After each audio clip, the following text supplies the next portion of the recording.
हाँ जी, जय राजधानी।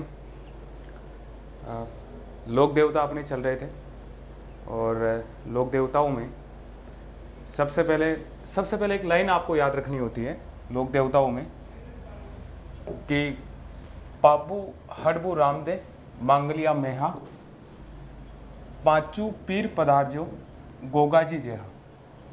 ये जो 5 नाम आप लोगों के सामने आ रहे हैं, ये पांचों नाम पंच पीरों के नाम हैं। यानी आप लोग पढ़ोगे कि हमारे राजस्थान में 5 पीर हैं, पंच पीर हैं, और इन पंच पीरों की संख्या 5 है। इस कारण से इनको क्या कहा गया है? पंच पीर कहा गया है। यानी इनकी संख्या जो है वो कितनी हो गई? 5। इन 5 में आपके एक तो है पाबू जी, एक है हड़बू जी, एक है रामदेव जी, एक मांगलिया मेहा जी मांगलिया, एक है अपने गोगा जी।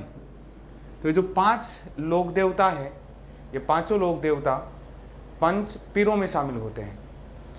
अब इनमें से सबसे पहले हम जिन लोक देवता के बारे में पढ़ेंगे वो अपने होंगे पाबू जी। पाबू जी राठौड़ वंश से संबंधित थे।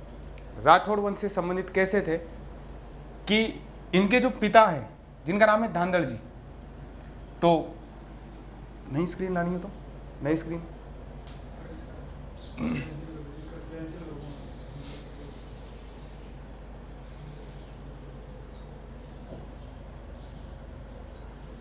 तो हम लोग पढ़ते हैं मारवाड़ का एक शासक पढ़ते हैं, उनका नाम है आस्थान। आस्थान के 2 पुत्र होते हैं। एक पुत्र का नाम है दूहड़ जी और एक पुत्र का नाम होता है धांधड़ जी।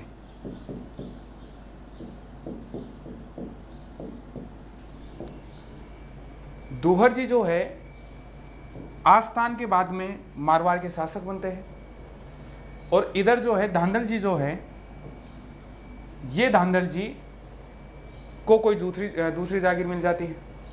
तो कुल मिला के बात ये है कि हमने बात यही की है कि ये जो आस्थान है ये मारवाड़ के शासक हैं और ये राठौड़ है। तो सीधी सीधी बात हम ये कह सकते हैं कि जो धांधड़ जी के पुत्र है पाबू जी इनके पुत्र है धांधड़ जी के। तो पाबू जी जो है धांधड़ जी के पुत्र है और धांधड़ जी जो है वो अपने आस्थान के पुत्र हैं। तो सीधी सी बात ये हो जाती है कि धांधड़ जी के पुत्र पाबू जी और धांधड़ जी के पिता आस्थान, तो ये किस वंश से संबंधित हो गए? जोधपुर के राठौड़ वंश से संबंधित हो गए। तो एक चीज तो आपको ये ध्यान रखना है कि पाबू जी जो है मारवाड़ के कौन से वंश, मतलब मारवाड़ के राठौड़ वंश से संबंधित हो गए। इनका जन्म हुआ कोलूमंड जोधपुर में। पिता का नाम धांधड़ जी। इनकी बात अभी हमने की है कि पिता का नाम इनका क्या है? धांधड़ जी है। इनके जन्म के बारे में पहले हम ये बात कर लेते हैं एक बार। इनकी माता का नाम है कमला दे और इनकी जो पत्नी है, पत्नी का नाम है फूलम दे, जिसका दूसरा नाम अपने को सुप्यार दे भी मिलता है। और सुप्यार दे अमरकोट के सोडा राजकुमारी थी, सोडा वंश से संबंधित थी। अगर हम लोग इनके पिता की बात करें तो पिता थे सोडा सूरजमल सोडा।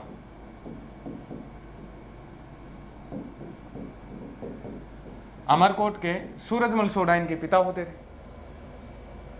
एक दूसरी बात जो चलती है पाबू जी के बारे में, वो ये कहा जाता है कि पाबू जी जो है, पाबू जी की माता जो थी वो कोई अप्सरा थी।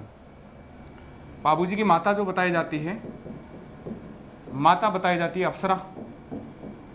अप्सरा आप लोग जानते ही होंगे, अप्सरा यानी परी, या जो आसमान से आते हैं। रात के समय ज़्यादा आते हैं, ये दिन में आते नहीं हैं। और दिन में क्यों नहीं आते उसका भी ये कारण होता है कि दिन में यदि कोई देख लेता है तो उनकी शक्तियाँ खत्म हो जाती है। इस कारण से अप्सराएं जो आती है वो रात को ही आती है। और इन्हीं अप्सराओं में एक अप्सरा कोई आई थी जो मारवाड़ क्षेत्र में उतरी थी। गर्मी का मौसम था और यहाँ मारवाड़ में गर्मी वैसे भी ज़्यादा पड़ती है। और अप्सरा जो थी, अप्सरा ने मारवाड़ में उतरने के बाद में यहाँ पास में स्थित किसी तालाब में पानी वानी पीने का प्रोग्राम बनाया, पानी पीते पीते नहाने का प्रोग्राम बन गया। उतनी देर में उधर से कोई धांधल जी आ रहे थे। धांधल जी कहीं गए हुए थे, धांधल जी वापस लौट कर आ रहे थे और धांधल जी उसी तालाब में, जिस तालाब में अप्सरा नहा रही थी, स्नान कर रही थी, उसी तालाब में अपने घोड़ों को पानी पिलाने के लिए कौन आया? धांधल जी आए। धांधल जी ने अप्सरा को देखा, अप्सरा ने धांधल जी को देखा। अब धांधल जी जो है, धांधल जी के अप्सरा को देखने के कारण अप्सरा की शक्तियाँ गायब हो गई। जब अप्सरा की शक्तियाँ जो थी वो गायब हो गई तो इस अप्सरा को किससे विवाह करना पड़ा? धांधल जी से। कहा जाता है कि धांधल जी से विवाह होने के बाद में उस अप्सरा ने पाबू जी को जन्म दिया और जब पाबू जी को जन्म दिया तो यही पाबू जी जो है इनका पालन पोषण बताते हैं। इस अप्सरा के जाने के बाद में किसने किया था पालन पोषण? कमला देवी ने किया था। लेकिन ये किंवदंतियाँ है। हम लोग अगर बात करें, याद करें तो इनकी माता कौन थी? कमला देवी थी। ठीक है, इनकी पत्नी के दो नाम अपने को मिल जाते हैं, एक फूलम दे और दूसरा नाम कौन सा मिल जाता है? सुप्यार दे। और ये जो इनकी पत्नी थी, ये सूरजमल सोडा जो अमरकोट के शासक हुआ करते थे, उनकी पुत्री थी। अभी मैंने बताया भी था सूरजमल सोडा की, सूरजमल सोडा की पुत्री थी ये। इनके कुछ सहयोगी थे, चांदा और डामा, जो भील जाति के थे। और पाबू जी की कहानी में जिनका नाम आता है वो किसका नाम भी आता है? कैसर काल में जो घोड़ी थी, और वो देवल नामक चारण जाति की महिला की एक घोड़ी है, उसका भी नाम आता है।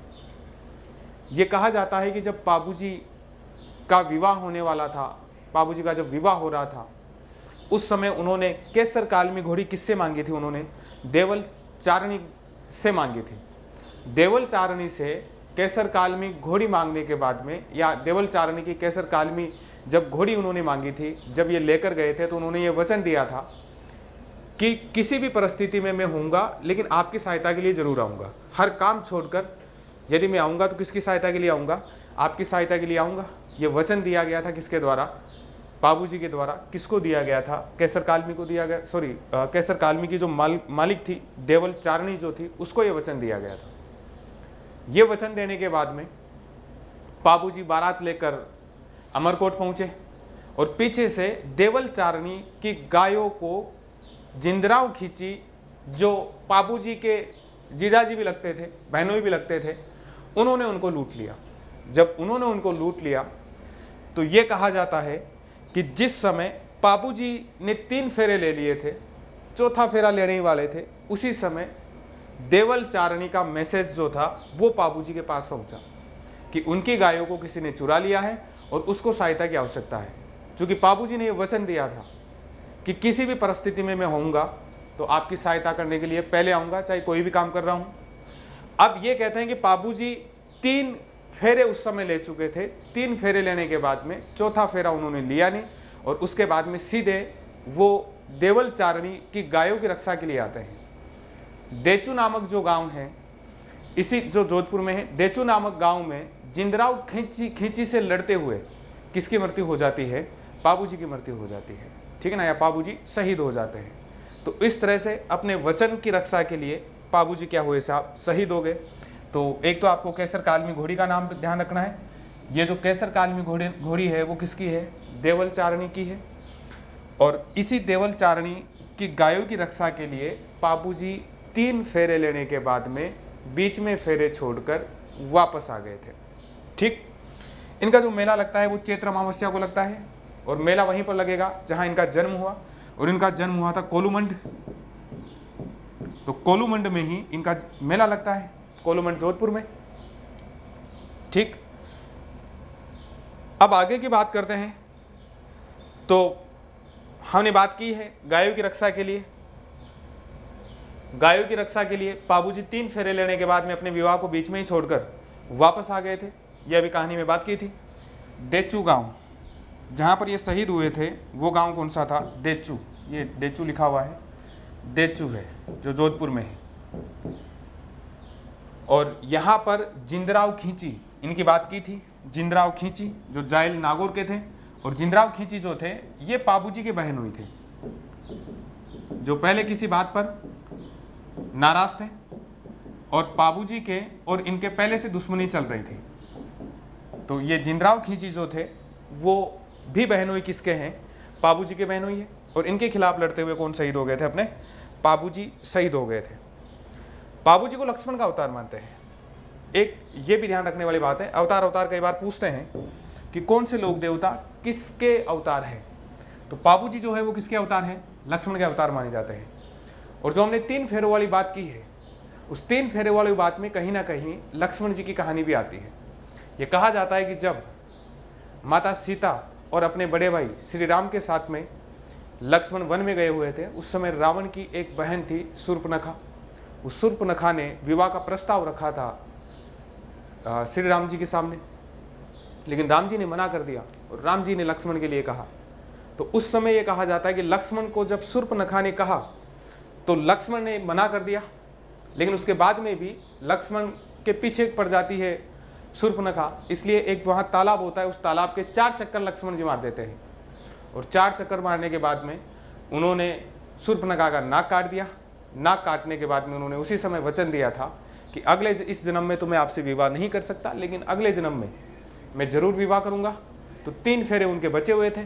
ये कहा जाता है कि यही लक्ष्मण जी जो थे वो पाबूजी के रूप में अवतरित होते हैं। और लक्ष्मण जी क्योंकि 4 फेरे पहले ले चुके थे और 3 फेरे उनके बाकी थे, तो 3 फेरे लेने के लिए उन्होंने जिनका अवतार लिया था वो अवतार किसका लिया था, पाबूजी के रूप में उन्होंने अवतार लिया था।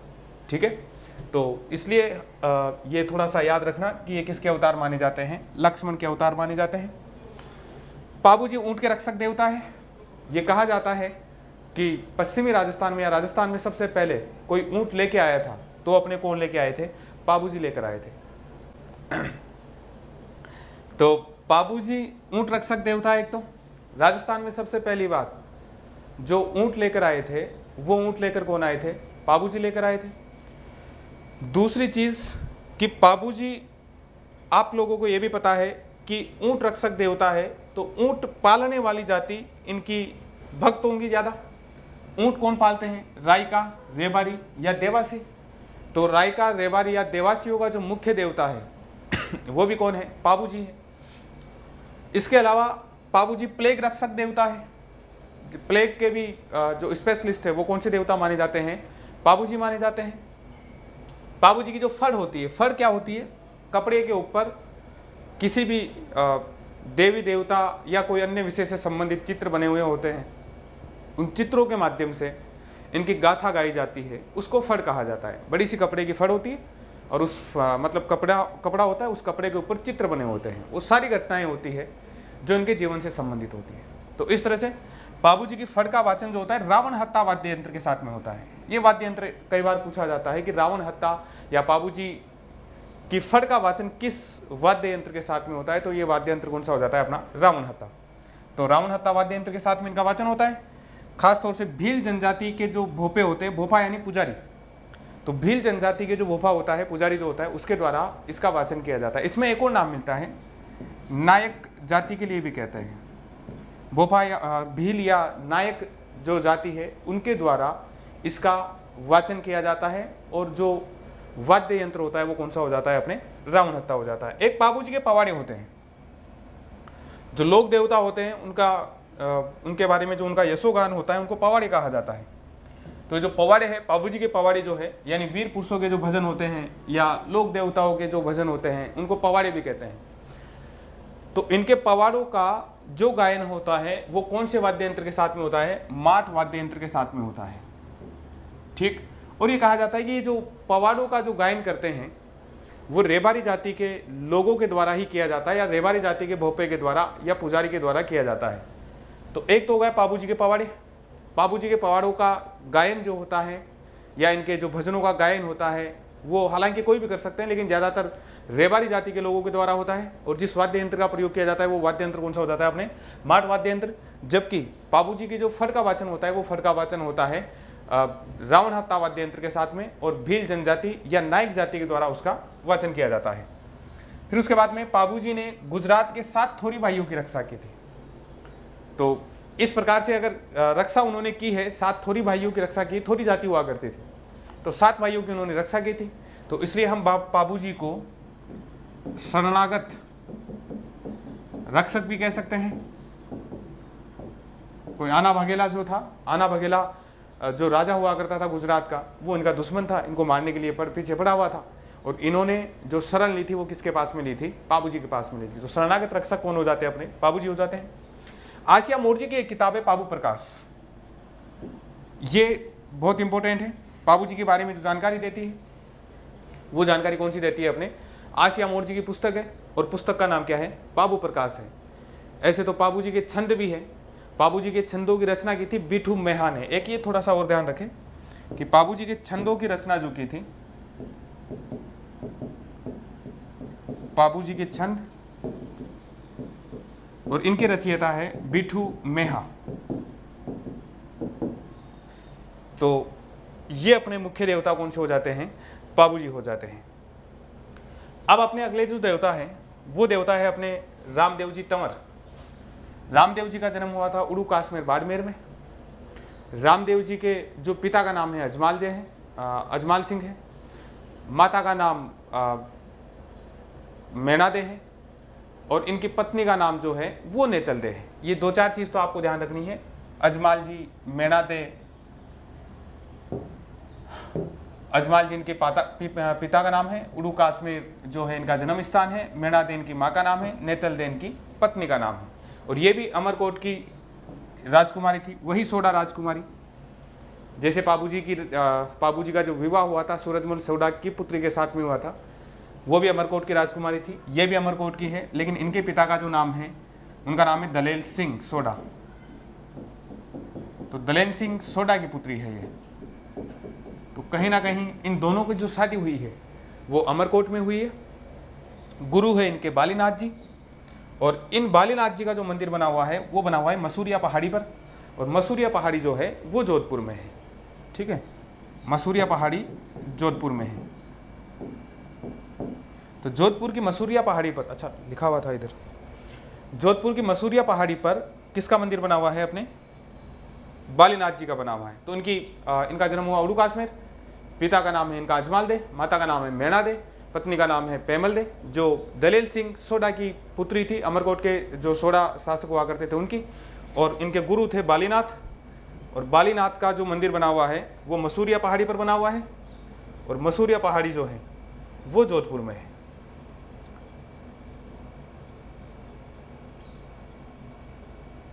बालीनाथ, इनका जो घोड़ा है, ये 3-4 चीजें होती है, थोड़ी सी फर्जी बातें होती है।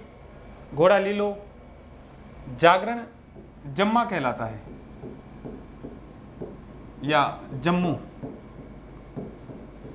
जागरण को जम्मा या जम्मू कहा गया है। किसी भी देवता के आप जागरण को कहोगे जम्मा या जम्मू ही कहा जाता है। इसी तरह से मेघवाल जो भक्त है उनको रीखिया कहा जाता है, और रीखिया शब्द जो है वो ऋषि से बना है, ऋषि से ऋषिया, ऋषिया करते करते रीखिया बन गया। और इनकी झंडा को, जो झंडा होती है, पताका होती है, उसको नेजा कहा जाता है। हालांकि नेजा शब्द जो है, ये नेजा शब्द कहीं ना कहीं झंडे का ही पर्यायवाची है। तो ये 2-4 चीज़ें जो है ये थोड़ी बावली बनाने वाली बात है। बाकी नेजा का पर्यायवाची होता है, झंडे का पर्यायवाची नेजा होता है। रीखिया किसी को भी कह सकते हैं जो ऋषि मुनियों से संबंधित हो, संतों से संबंधित हो, उनको हम लोग रीखिया कह सकते हैं। जागरण को जम्मा या जम्मू ही कहा जाता है। और जो प्रिय घोड़ा माना जाता है राजस्थान में वो लीला होता है। ठीक, फिर भी अपने को याद रखना है कि इनके घोड़े का नाम लीला या लीलो, इनके जागरण को जम्मा या जम्मू कहा जाता है, इनके मेघवाल भक्तों को रीखिया कहा जाता है, और इनके झंडे को क्या बोलते हैं? नेजा कहते हैं। इनको भगवान विष्णु का अवतार बताया जाता है। जैसे बाबू जी को लक्ष्मण का अवतार बताया गया था, वैसे ही रामदेव जी को विष्णु का अवतार बताया जाता है। कुछ जगह पर इनको कृष्ण का अवतार भी बताया गया है, तो इससे कोई फर्क पड़ने वाला नहीं है। विष्णु या कृष्ण का अवतार किसको बताया गया है? बाबू जी को बताया गया है। ये जो लोक देवता होते हैं, इन लोक देवताओं के चमत्कारों को पर्चा कहा जाता है। लोक देवताओं के जो चमत्कार होते हैं उनको पर्चा कहते हैं। पर्चा यानी इन्होंने कोई भी भविष्यवाणी कर दी या कोई भी उन्होंने चमत्कार दिखा दिया, तो इनको पर्चा कहा जाता है। तो ऐसे ही परचा बावड़ी यानी जहाँ पर रामदेव जी के रामदेवरा जो है, रामदेव जी ने जहाँ समाधि ली थी वो समाधि ली थी रामदेवरा, और रूणीचा इस जगह का नाम था, लेकिन रामदेव जी के समाधि लेने के बाद में इसको क्या बोलने लगे, रामदेवरा बोलने लग गए थे। तो रामदेवरा में ही परचा बावड़ी है। इसी तरह से रामदेव जी को पीरों का पीर कहा जाता है। पीरों का पीर इसलिए कहा जाता है कि एक बार रामदेव जी की ख्याति सुनकर मक्का से कुछ मुस्लिम संत आए थे, 5 मुस्लिम संत यहाँ पर आए थे, और वो रामदेव जी की परीक्षा लेना चाहते थे। यहाँ पर आने के बाद में उन्होंने रामदेव जी की परीक्षा लेने के लिए जब रामदेव जी के पास में आए, तो रामदेव जी के यहाँ खाना खाते समय या जब उनको खाना परोसा गया तो उन्होंने मना कर दिया कि हम हमारे ही बर्तनों में खाना खाते हैं, यदि आप खाना ही खिलाना चाहते हो तो हमारे बर्तन मंगवा दो। अब हमने सुना है कि आप चमत्कार दिखाते हो, तो हमें भी एक चमत्कार दिखा दीजिए। रामदेव जी ने ये कहा जाता है कि उसी समय चमत्कार दिखाया। उनके जो बर्तन थे वो सारे के सारे बर्तन जिनमें वो खाना खाया करते थे उनके सामने उन्होंने रखवा दिया। तो इस तरह से उन पीरों को या उन इस्लामिक संतों को जो मक्का से आए थे उनको भी जो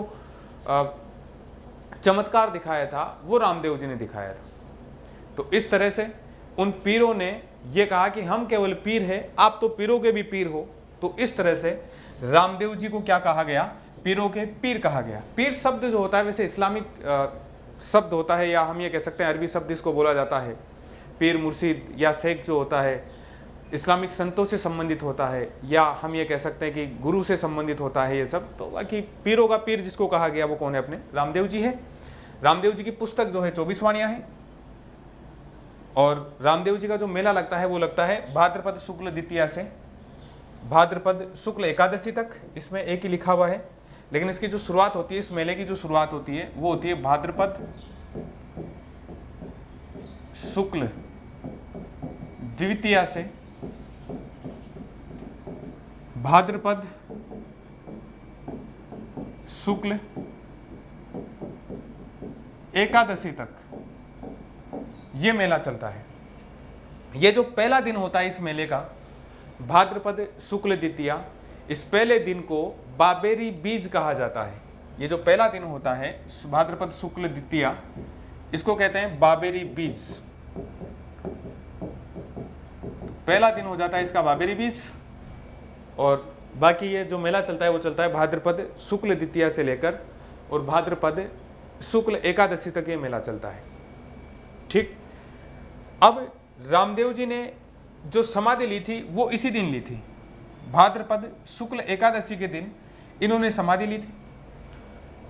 और मुख्य जो मेला होता है इनका भाद्रपद शुक्ल एकादशी को ही होता है वैसे। तो अब रामदेव जी की जो बहन थी उनका नाम था डालीबाई मेघवाल, और डालीबाई मेघवाल ने रामदेव जी से एक दिन पहले उन्होंने समाधि ली थी, और एक दिन पहले यानी रामदेव जी ने जो समाधि ली वो ली है भाद्रपद शुक्ल एकादशी को, और डालीबाई जिस दिन समाधि लेगी वो दिन हो जाएगा इनका भाद्रपद शुक्ल दशमी। तो वहीं पर पास में रामदेवरा में ही इनका भी समाधि स्थल है। रामदेव जी ने जो पंथ चलाया था वो पंथ चलाया था कामड़िया पंथ, और ये जो कामड़िया पंथ है, इस कामड़िया पंथ का एक नृत्य प्रसिद्ध है, और वो नृत्य है तेरह ताली नृत्य जो है वो प्रसिद्ध है इनका, ये लिखा हुआ भी है तेरह ताली नृत्य। तो कामड़िया पंथ की शुरुआत किसके द्वारा हुई है, रामदेव जी के द्वारा हुई है। रामदेव जी ने सामाजिक भेदभाव खत्म करने का प्रयास किया है, समाज में व्याप्त जो भेदभाव था उसको खत्म करने का प्रयास किया। और एक रामदेव जी की एक और विशेषता यह है कि रामदेव जी ने हिंदू मुस्लिम एकता स्थापित करने का प्रयास किया है। तो इस तरह से रामदेव जी जो है इनका जन्म तो हुआ था अपने उड़ू कश्मीर में, लेकिन इनका जो मुख्य स्थल है वो रूणीचा है। रूणीचा में रामदेव जी का मंदिर है, रामदेव जी की समाधि है, इस कारण से उसको वर्तमान में हम लोग रामदेवरा के नाम से जानते हैं। अगले अपने जो लोक देवता है वो लोक देवता आ जाते हैं अपने गोगाजी चौहान। गोगाजी चौहान का जो जन्म हुआ था वो ददरेवा चूरू में हुआ था। इनके पिता का नाम था जेवर, माता का नाम था बाछल, और इनकी पत्नी का नाम था केलम। तो पिता जेवर, माता बाछल, और पत्नी इनकी जो है वो है केलम दे। गोगा जी ने महमूद गजनवी जो था, महमूद गजनवी ने 1000 से लेकर और 1027 ईस्वी के बीच में 17 बार भारत पर आक्रमण किया था।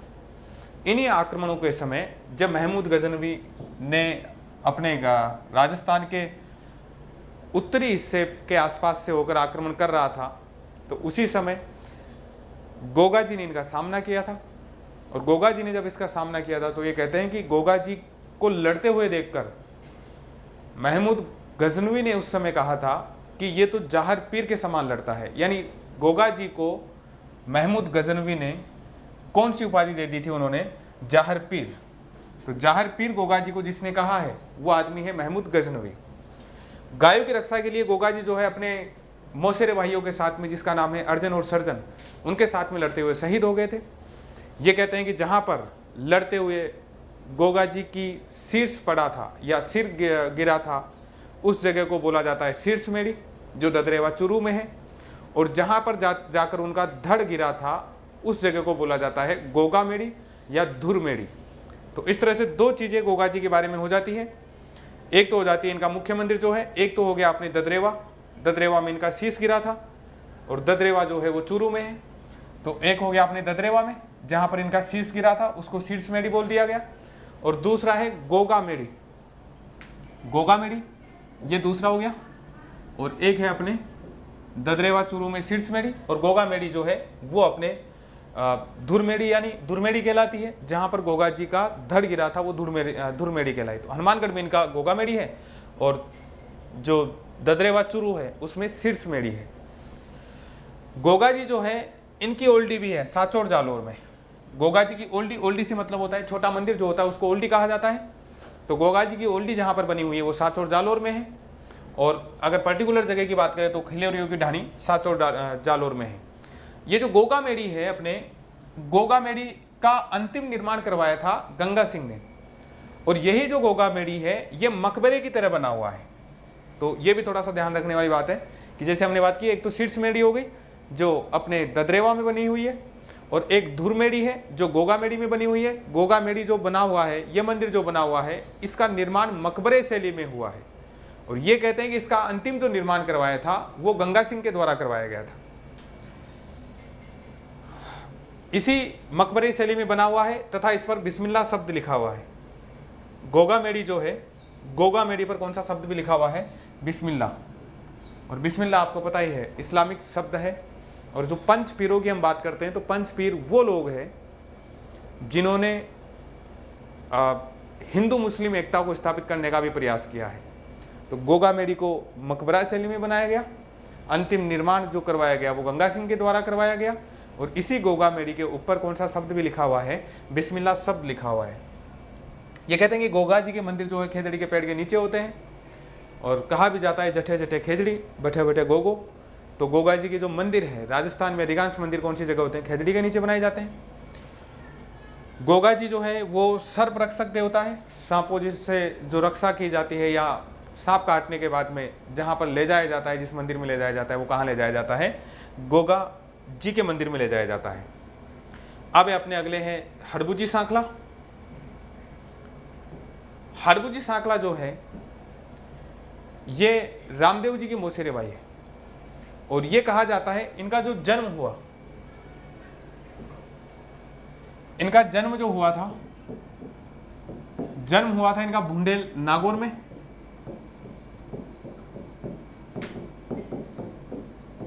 जन्म हो गया भुंडेल नागौर। और रामदेव जी के मौसेरे भाई थे। ये कहते हैं कि इन्होंने अपने पिता के हत्यारों की बदला लिया था। और बदला लेने के बाद में जोधपुर में एक जगह थी हरभम जाल नामक जगह पर रहने लग गए थे। बाद में रामदेव जी इनसे मिले और रामदेव जी ने इनको कहा कि आप अपना जो जीवन है वो समाज की सेवा में लगाइए, लोगों के उत्थान में लगाइए या लोगों की सेवा में लगाइए। तो अब हड़बुजी सांकला ने अपना जीवन जो समर्पित कर दिया था वो लोगों के लिए समर्पित कर दिया था, लोगों की सेवा के लिए समर्पित कर दिया था। और बालीनाथ जी से इन्होंने दीक्षा ली थी। जैसे रामदेव जी के जो गुरु थे वो भी बालीनाथ जी थे, इन्होंने भी जिससे दीक्षा ली थी वो किससे ली थी? बालीनाथ जी से ली थी। और रामदेव जी के मौसेरे भाई भी थे। ये भविष्य वक्ता भी बताए जाते हैं, सटीक भविष्यवाणियाँ इनकी होती थी। जोधा जब 1438 में रणमल राठौड़ की मृत्यु या रणमल राठौड़ की हत्या हुई थी मेवाड़ में, उसके बाद में जब भटक रहा था, ये कहा जाता है कि हड़बू जी के आशीर्वाद से, हड़बू जी ने जोधा को आशीर्वाद दिया था और हड़बू जी ने उसको युद्ध में लड़ने के लिए अपनी कटार दी थी। उसी कटार और हड़बू जी के आशीर्वाद से जोधा को जोधपुर या मंडोर वापस मिला था। मंडोर की वापस उसको जो प्राप्ति हुई थी वो हड़बू जी के आशीर्वाद से हुई थी और इसलिए जोधा ने हड़बू जी को बेंगटी गांव दिया था। इसी बेंगटी गांव में रहते हुए तो मंडोर जीतने का आशीर्वाद उन्होंने दिया था, उसको अपनी कटार भी दी थी जोधा को हड़बू जी ने। अब मंडोर पर अधिकार करने के बाद जोधा ने हड़बू जी को बेंगटी गांव दिया था। बेंगटी गांव जोधपुर में है। इसी बेंगटी गांव में रहते हुए हड़बू जी ने जो विकलांग गायें होती थी उनकी सेवा करते थे। इनके पास में बैलगाड़ी हुआ करती थी, उस बैलगाड़ी में उसी बैलगाड़ी में रखकर ये चारा वारा लाते थे या और भी जो काम होते थे वो सारे उस बैलगाड़ी से करते थे। हड़बू जी की मृत्यु के बाद में इसी बैलगाड़ी की पूजा यहाँ पर की जाती है बेंगटी गांव में। तो यहाँ पर हड़बू जी जो थे वो किसकी सेवा करते थे? गायों की सेवा करते थे। यहीं पर बेंगटी में इनका मंदिर बना हुआ है जहाँ पर इनकी किसकी पूजा की जाती है? बैलगाड़ी की पूजा की जाती है। अच्छा, रामदेव जी के तो जो है पगले पूजे जाते हैं। अगर हम लोग रामदेव जी की बात करते हैं तो पगले पूजे जाते हैं और हड़बू जी की बात करते हैं तो किसको पूजा जाता है? बैलगाड़ी को पूजा जाता है। अच्छा, पगलियों की भी बात करूं तो पहले क्या होता था कि जो कोई भी समाधि लिया करता था, समाधि लेने से पहले उसके पैरों के निशान नहीं लिए जाते थे और बाद में ज़्यादातर जो भी समाधि आप देखते हो, समाधियों पे देखना अगर व्यक्ति की तस्वीर भी बनी हुई है या व्यक्ति की मूर्ति भी लगी हुई है तो भी उसके पास में आपको साथ में वो भी दिखेगा, पगले भी दिखेंगे वहाँ पर। तो जो भी व्यक्ति समाधि लिया करता था उसके समाधि लेने से पहले उसके पैरों के निशान भी लिए जाते थे। तो जहाँ पर भी समाधि है ज़्यादातर जगहों पर आपको निशान मिल ही जाएंगे वैसे पैरों के, तो उनको पगलिया बोला जाता है। तो रामदेव जी के पगलिए पूजे जाते हैं, जबकि पाबू जी की किसकी पूजा होती है? बैलगाड़ी की पूजा होती है। ये जो मंदिर बनवाया था वो बनवाया था महाराजा अजीत सिंह ने। यहाँ पर बेंगटी गांव में जो मंदिर बनवाया गया था वो किसके द्वारा बनवाया गया था? महाराजा अजीत सिंह के द्वारा बनाया गया था। जबकि हमने बात की थी जो गोगा मेड़ी जो है, गोगा मेड़ी का अंतिम जो निर्माण करवाया गया था वो किसके द्वारा किया गया था? गंगा सिंह के द्वारा करवाया गया था। यहाँ पर ये जो बेंगटी में जो मंदिर बनवाया गया है वो अजीत सिंह के द्वारा बनवाया गया है। अगले अपने लोक देवता है मेहाजी मांगलिया। मेहाजी मांगलिया में आपको ज़्यादा याद नहीं रखना है। इनका जन्म हुआ था बापनी जोधपुर में। कृष्ण जन्माष्टमी को इनका मेला लगता है और यहीं पर लगता है बापनी जोधपुर में। इनके घोड़े का नाम ध्यान रखना, ये जो इनका घोड़ा है ये थोड़ा सा इंपॉर्टेंट है, इसको थोड़ा सा ध्यान रखना। किरण काबरा। जैसलमेर में रणक देव भाटी के साथ में लड़ते हुए, गायों की रक्षा करते हुए कौन शहीद हो गए थे? अपने मेहाजी मांगलिया शहीद हो गए थे। तो ज़्यादा एक जो प्रश्न पूछा गया था वो यही पूछा गया था कि मेहाजी के घोड़े का नाम क्या था? किरण काबरा था। एक दूसरी चीज़ आप लोगों को ये ध्यान रखनी है कि मेहाजी जो थे, मेहाजी अपने मारवाड़ के पंच पीरों में शामिल हैं। जिन पंच पीरों की हम बात कर रहे हैं उन पंच पीरों में अपने मेहाजी भी शामिल है। एक ये चीज़ भी कही जाती है कि इनके जो भोपे हैं, इनके जो पुजारी होते हैं, उनके वंशवर्दी नहीं होती है। मेहाजी के जो भोपे होते हैं उनके वंशवर्दी नहीं होती है। वंशवर्दी नहीं होती है तो ये जो भोपे हैं वो गोद लेते हैं, यानी जिनके वंशवर्दी नहीं होगी, जिनके कोई संतान नहीं होगी, वो अपने वंश को चलाने के लिए क्या लेते हैं? ये लोग गोद लिया करते हैं। ठीक है, बाकी बात अगली क्लास में करेंगे। Thank you. देवताओं में ये तो मैंने पढ़ा दिया था शायद, है ना?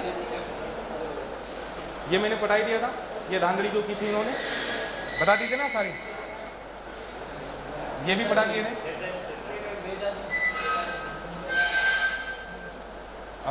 बाबू जी पढ़ाई दिया था और आपको मैंने रामदेव जी पढ़ा दिया था। गोगा जी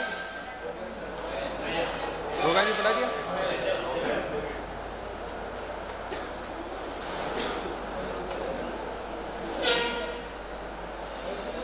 हड़बू जी, मेहाजी पढ़ा दिया। तेजा जी पढ़ा दिया। हाँ, तेजा जी की कहानी सुन ली होगी। तो शायद ये बताया नहीं था। हाँ, जन्म कहाँ हुआ था इनका? करनाल नागौर। ठीक है। पिताजी कौन थे? तार जी। माता राम कंवर या राम कुंवरी भी मिल जाएगा आपको, इससे कोई बड़ी बात नहीं है। ये पेमल दे है भाई।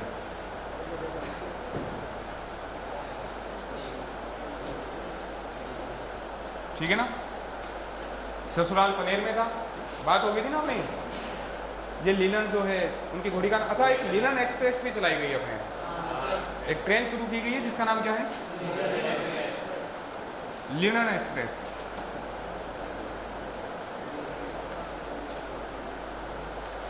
तेजाजी के जो पुजारी होते हैं उनको क्या बोलते हैं? घोड़ला। ये तो जानते हो आप लोग, कई बार झाड़े वाड़े लगवाए होंगे आप लोगों ने भी, है ना। तेजाजी का जो भोपा होता है, भोपा यानी पुजारी, अपने यहाँ के लोगों को भोपा मत बोल देना। देखो अपने यहाँ भोपा किसको बोल देते हैं? जो बिना नहाया धोया, दाढ़ी मूछ या बड़े बड़े बाल मूछ झाड़ झंझाड़ सा आदमी हो, जो इस प्रकार के आदमी को अपने यहाँ क्या बोल देते हैं? भोपा बोल देते हैं। बाकी क्या बोलते हैं हम लोग? घोड़ला। मंदिर को क्या बोलते हैं? तेजाजी के मंदिर को थान बोलते हैं। अच्छा, तेजाजी को नहीं, अपने यहाँ राजस्थान में मंदिरों को क्या भी बोलते हैं? थान, जो शायद स्थान से निकला होगा, है ना। स्थान से निकला। और हमारी आदत है, हम लोग किसी चीज़ को सही नहीं बोलते, जो बोल दिया उसके अलावा नाम देते हैं हम लोग। स्थान को शायद क्या कर दिया? थान। ये चीज़ें नॉर्मल सी होती है। जाट परिवार, जाटों में भी कौन से परिवार में? धोड़िया जाट। गोत्र कौन सी थी उनकी? धोड़िया। लाशा गुजरी की गाय बचाने के लिए गए थे, ठीक है ना। सुरसुरा में सर्प ने डसा था और वहीं पर उनकी क्या हो गई थी? मृत्यु हो गई थी। तेजाजी को क्या माना जाता है? सर्प रक्षक। और उसके बाद में आज भी किसी को सांप काटता है तो अपनी तरफ वाले लोग जो है वो कहाँ लेके जाते हैं? तेजाजी के यहाँ लेके जाते हैं। और ये कहते हैं दाएं पैर में तेजाजी की ताती बांधते हैं। ताती जानते हो? वो जो एक धागा जो होता है वो बांधा जाता है, ठीक है ना। हालांकि आजकल, पहले भी अपनी चर्चा हुई थी, आजकल ये ताती बांध कर वैसे ही घूमते रहते हैं, पैंट ओछी पहन के और काला धागा बांध के, है ना। अच्छा, एक चीज़ और देखिए मैंने ऐसी प्रजाति की, वो पहले ओछी पहन के उसको और चढ़ाते रहते हैं, नेकर पहन के आ जा, फिर इससे बढ़िया ऐसा ही है तो, है ना। चलो खैर, तो काला बाला से उन्होंने मुक्ति दिलाई थी, इसलिए उनको क्या बोलते हैं? काला और बाला का देवता भी उनको बोलते हैं, ठीक है। अपने यहाँ पर ये मान लो कोई व्यक्ति रहे होंगे काला बाला, लेकिन अपने यहाँ जो भी बेकार टाइप का आदमी होता है उसको राक्षस बोल देते हैं। तो इनसे मुक्ति किसने दिलवाई थी? तेजाजी ने। हल जोतते समय अपने यहाँ पर पहले किसके गीत गाए जाते थे? तेजाजी के गीत गाए जाते थे। हालांकि देखो, जब पहले किसान हल जोतने के लिए जाता था पहली बार खेत में, तो गोगा जी की राखड़ी भी बांधा करते थे, राखी बांधा करते थे। हल जो हल चलाने वाला होता था, हाड़ी जो होता था, उन दोनों के क्या बांधा करते थे? राखी बांधा करते थे, जिसको गोगा राखड़ी बोलते थे। अब गोगा राखड़ी बांधते थे और बुआई जुताई करते समय वो जो गाड़ी चलाते थे वो किसके चलाया करते थे? तेजाजी के। आजकल वाले पहले चीज़ तो गाड़ी चलाते नहीं, और चलाते भी तो फिर दूसरे वाले चलाते हैं, ठीक। इनके मंदिर याद कर लेना भाई। सेंद्रिया अजमेर में, ये वाला इंपॉर्टेंट है, ये वाला इंपॉर्टेंट है, ये वाला इंपॉर्टेंट है और ये वाला इंपॉर्टेंट है ना। सेंद्रिया कहाँ पर है? अजमेर में। सुरसुरा कहाँ पर है? अजमेर। खरनाल में भी मंदिर बना हुआ है उनका। और परबतसर भी कहाँ पर है? नागौर। परबतसर नागौर में। अच्छा, यहाँ पर तो पशु मेला भी लगता है। इस जगह परबतसर में क्या लगता है? पशु मेला लगता है, ठीक है। पशु मेला आप लोग जानते ही, जहाँ पर जानवरों का व्यापार होता है, वो कौन सा होता है? पशु मेला। और आपको पता है तेजाजी का मेला कब लगता है? अरे तेजाजी का मेला कब लगता है? भाद्रपद शुक्ल दशमी। मुख्य मेला तो इस दिन लगता है। हालांकि वैसे शुरू से हो जाता है, वैसे भादवे में शुक्ल पक्ष के शुरुआत से हो जाता है, लेकिन जो मुख्य मेला होता है वो कब होता है? भाद्रपद शुक्ल दशमी, जिसे हम लोग तेजा दशमी भी बोलते हैं, ठीक। तो यहाँ पर परबतसर में कौन सा मेला लगता है? पशु मेला लगता है। और ये पशु मेलेरी आपके है भी वैसे सिलेबस में भी, ठीक है। अच्छा, एक किताब भी है, शायद आगे होगी,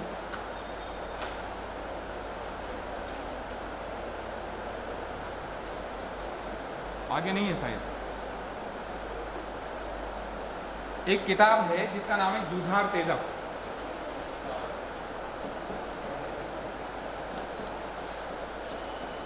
और ये जुझार तेजा जो पुस्तक है वो किसने लिखी थी? लज्जानाथ शर्मा, या सॉरी लज्जानाथ मेहता। लज्जानाथ मेहता की पुस्तक है।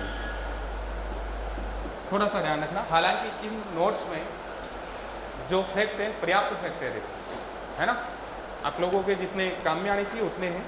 और एग्ज़ाम बहुत जल्दी है आपका 18 सितंबर को, वहाँ तक आप पीएचडी करने की कोशिश नहीं करें, शुरू से बता रहा हूँ।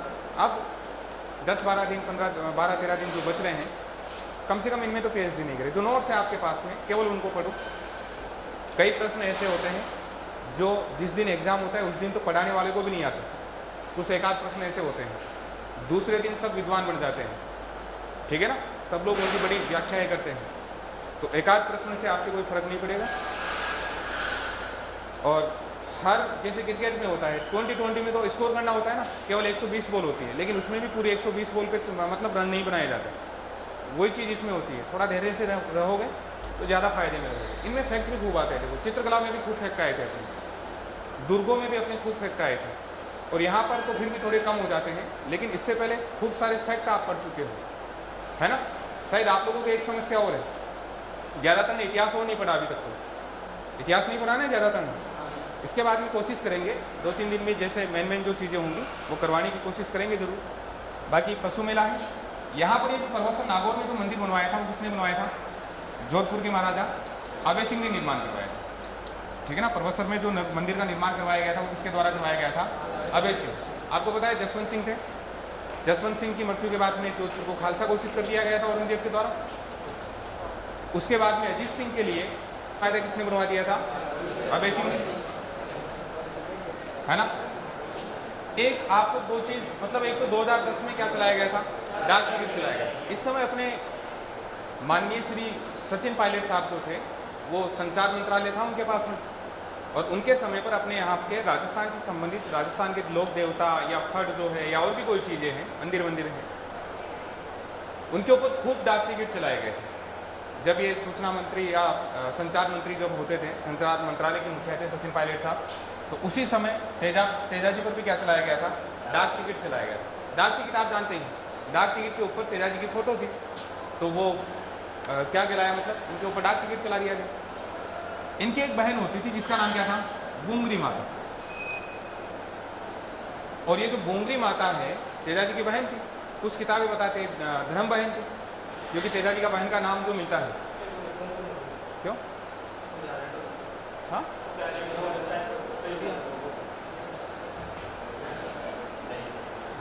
राजा तेजा जी की बहन का नाम बताते हैं। ये कहते हैं जैसे ही तेजा जी की मृत्यु का समाचार इनको मिला था तो इनकी भी क्या हो गई थी? मृत्यु हो गई थी। यानी हम ये कह सकते हैं कि तेजा जी की मृत्यु का समाचार सुनकर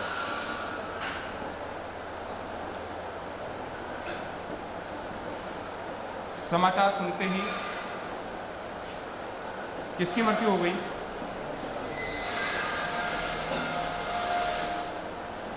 किसकी मृत्यु हो गई थी? बुंगरी माता जो थी इनकी मृत्यु हो गई थी।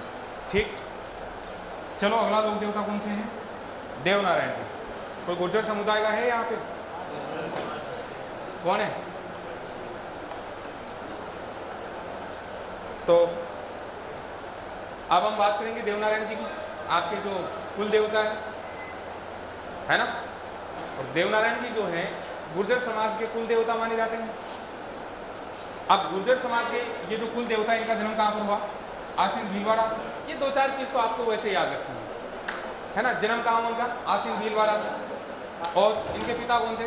सवाई भोज। सवाई भोज जो थे वो भिनाय के ठाकुर से लड़ते हुए मारे गए थे, ठीक है ना। कहाँ के ठाकुर से लड़े थे ये? भिनाय के ठाकुर से। और भिनाय के ठाकुर से लड़ते हुए ये वीर गति को प्राप्त हो गए थे। ठीक, उसके बाद में कहते हैं कि देवनारायण जी ने अपनी पिता की हत्या का बदला किससे लिया था? विनायक ठाकुर से लिया था, है ना। माता सेडू है, पत्नी कौन है? पीपल दे है। और मेला जो लगता है वो कब लगता है? भाद्रपद शुक्ल सप्तमी। हमने जो तेजा दशमी की बात की थी उससे 3 दिन पहले, तेजा दशमी होती है अपने भाद्रपद शुक्ल दशमी को, और ये जो आता है मेला या इनका जो मनाया जाता है वो कब हो गया? भाद्रपद शुक्ल सप्तमी को। गुर्जरों में भी कौन से प्रकार के गुर्जर? बगड़ावत। जैसे तेजा जी के बारे में हमने बात की थी कि तेजा जी धोड़े जाट थे, वैसे ही ये कौन से टाइप के गुर्जर थे? बगड़ावत। आप कौन से टाइप के हो? हाँ जी, लीलू। तो ये कौन से प्रकार के हो गए? बगड़ावत। ये तो सामान्य सी बातें हैं, देखो, ठीक है ना। और एक दो बार पढ़ते वैसे याद हो जाते हैं, कोई ज्यादा बड़ी बात नहीं। लक्ष्मी कुमारी चुंडावत की एक पुस्तक है, और पुस्तक का नाम ही क्या है? बगड़ावत। लक्ष्मी कुमारी चुंडावत जो है उन्होंने एक किताब लिखी है, किताब का नाम क्या है? बगड़ावत। और इसी बगड़ावत किताब से हमें जो जानकारी मिलती है वो किसकी मिलती है? सवाई भोज। और सवाई भोज कौन है? सवाई भोज कौन है? देवनारायण जी के पिता है। तो इस पुस्तक का ध्यान रखना, बगड़ावत जो पुस्तक है वो किसने लिखी थी? लक्ष्मी कुमारी चुंडावत ने लिखी थी। किताब का नाम ही बगड़ावत है। और हमने ये भी पढ़ा है कि देवनारायण जी जो थे वो कौन से प्रकार के गुर्जर थे? बगड़ावत गुर्जर थे। बगड़ावत गुर्जर, किताब का नाम भी बगड़ावत। इनको किसका अवतार माना गया? विष्णु का अवतार हम मानते आए। बाबू जी को हमने किसका अवतार माना था? लक्ष्मण का अवतार माना था। इनको हमने किसका मान लिया? विष्णु का। अच्छा, कई बार एक से अधिक लोक देवता विष्णु के अवतार हो सकते हैं। एक से अधिक लोक देवता किसके अवतार माने जा सकते हैं? विष्णु के अवतार माने जा सकते हैं, ऐसी कोई बात नहीं, ठीक है। आप ये मत सोचना कि ये भी विष्णु का, वो भी विष्णु का। कुल मिला के ऐसा लगता है ये कहीं ना कहीं एकीकरण की प्रक्रिया थी। देखो, खूब सारे देवी देवता हो गए, और खूब सारे देवी देवता जब हो गए तो समाज में शायद एकता स्थापित करने के लिए ऐसा किया गया हो। जैसे मान लो हम लोग भगवान विष्णु के मुख्य अवतार 10 पढ़ते हैं, और उसको हम लोग क्या कहते हैं? दशावतार। बात हुई थी ना आपने पहले भी। तो अब दशावतार जो है 10 लोग, 10 अवतार और 10 प्रकार के देवता हो गए। 10 प्रकार के देवताओं को मानने वाले भी 10 प्रकार के हो गए। अब इन 10 के 10 समुदायों में एकता स्थापित करने के लिए शायद एक आदमी से जोड़ा गया, एक देवता से जोड़ा गया, और वो किससे जोड़ दिया? विष्णु से। अब सब एक ही मानेंगे। देखो, जैसे विष्णु के अवतार राम, विष्णु के अवतार कृष्ण, विष्णु के अवतार परशुराम, विष्णु के अवतार वामन, मत्स्य, ठीक है ना। इस प्रकार से ये जो अवतार है, अब वो सबके सब एक देवता से जुड़ गए कि नहीं जुड़ गए? जो कृष्ण को मानने वाले हैं, जो श्री राम को मानने वाले हैं, उनमें सब में एकता होगी कि नहीं होगी? अब क्योंकि उनका सबका आदि पुरुष किसको मान लिया गया? विष्णु जी को। तो कहीं ना कहीं शायद ये लगता है कि समाज में एकता स्थापित करने के लिए भी ऐसा काम किया गया होगा। तो इनको भी किसका अवतार माना गया है? विष्णु का। ये आयुर्वेद के वो MBBS किए हुए थे आयुर्वेद में, जो अपने देवनारायण जी जो है उन्होंने MBBS किस में किया था? आयुर्वेद से। नीट का एग्जाम दिया था उन्होंने, एलोपैथी तो मिली नहीं थी, और कौन सी मिल गई थी इनको? आयुर्वेद मिल गई थी। और आयुर्वेद के डॉक्टर माने जाते हैं साथ में। आयुर्वेद के डॉक्टर इसलिए मानते हैं, कहा जाता है कि देवनारायण जी जो थे वो नीम से, आंकड़े से, इनसे औषधियाँ बनाया करते थे और गांव के लोगों में बांटा करते थे, ठीक है ना। इसलिए इनको क्या बोल दिया गया? औषधि का देवता कहा जाता है। भाई जो व्यक्ति या जो देवता औषधियाँ बांट रहा हो उसको क्या बोल दिया गया? औषधि का देवता। समझ गए ना। नीम के पत्ते यहाँ पर चढ़ाए जाते हैं।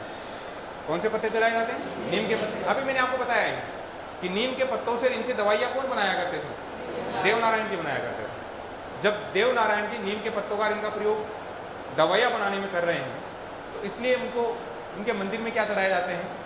नीम के पत्ते चढ़ाए जाते हैं, ठीक है। अब एक फर्जी सी बात पढ़ना देखो। फर्जी बात ये वाली है, ये कौन सी बात है? फर्जी बात है।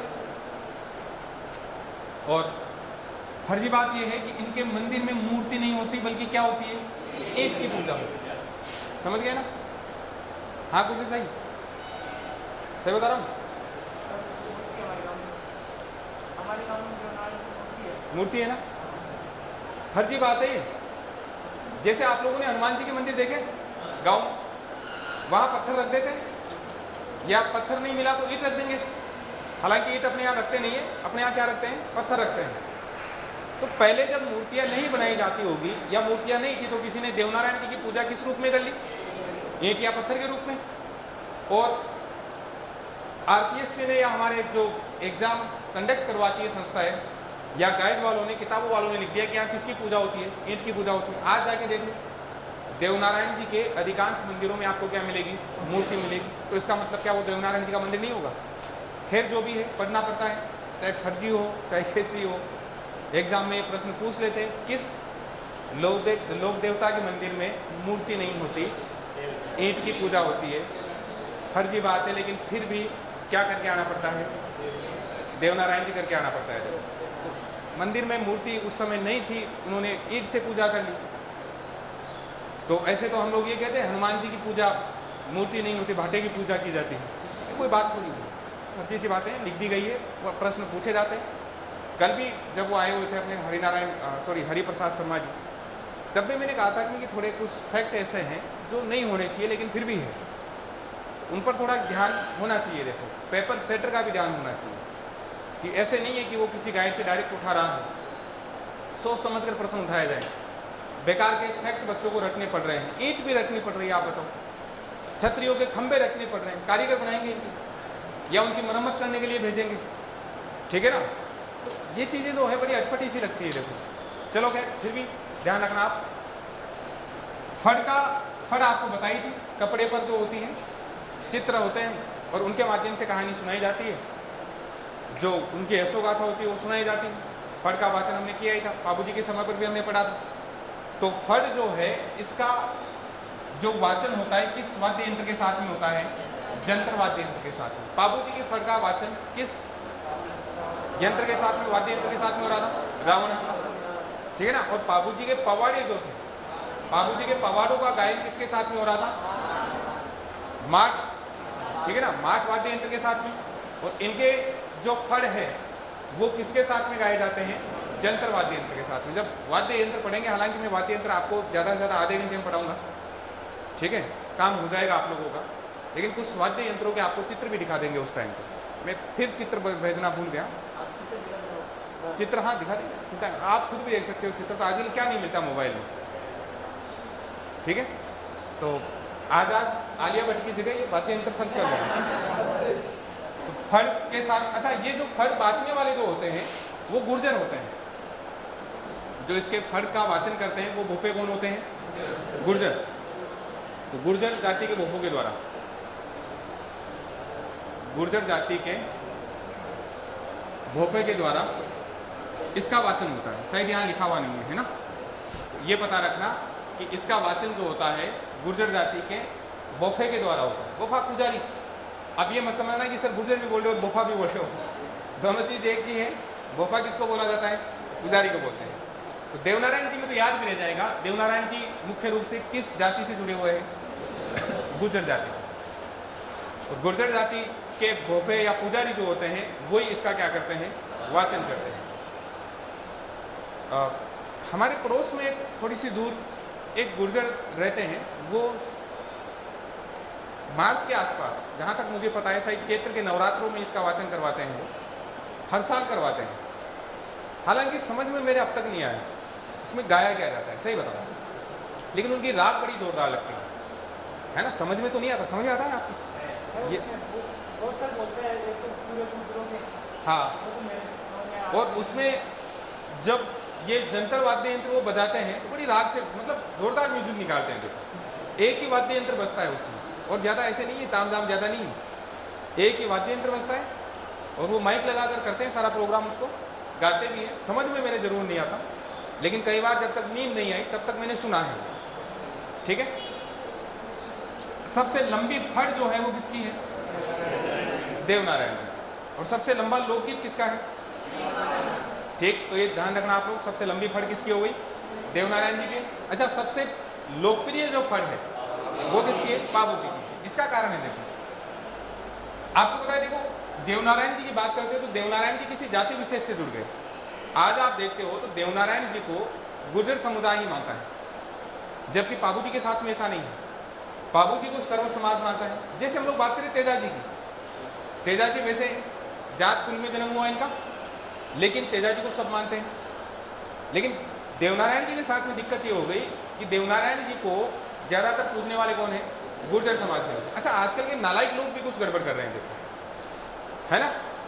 जैसे मान लीजिए कोई जाट है, वो तेरजाल की जय बोलेगा, कोई यादव है वो कृष्ण भगवान की जय बोलेगा। बेचारों को इन देवताओं को कंफ्यूज कर दिया इन्होंने, ठीक है ना। अब दूसरे लोग जो है, दूसरी जाति के लोग जो हैं, जैसे मान लो मैं यहाँ खड़ा होकर ये कहूँ कृष्ण भगवान माखाचा साहब, तो दूसरे जाति का आदमी होगा वो क्या सोचेगा, थाका जो थे पूछो यार, है कि नहीं। देवताओं को बांटने लग गए हैं आजकल, ये बहुत बड़ी समस्या है। ये नालायक टाइप के जो लोग होते हैं, जो समाज को बांटने का काम करते हैं, अपनी राजनीतिक रोटियां सेकने का काम करते हैं, ये सारे के सारे परपंच इन्हीं लोगों के होते हैं।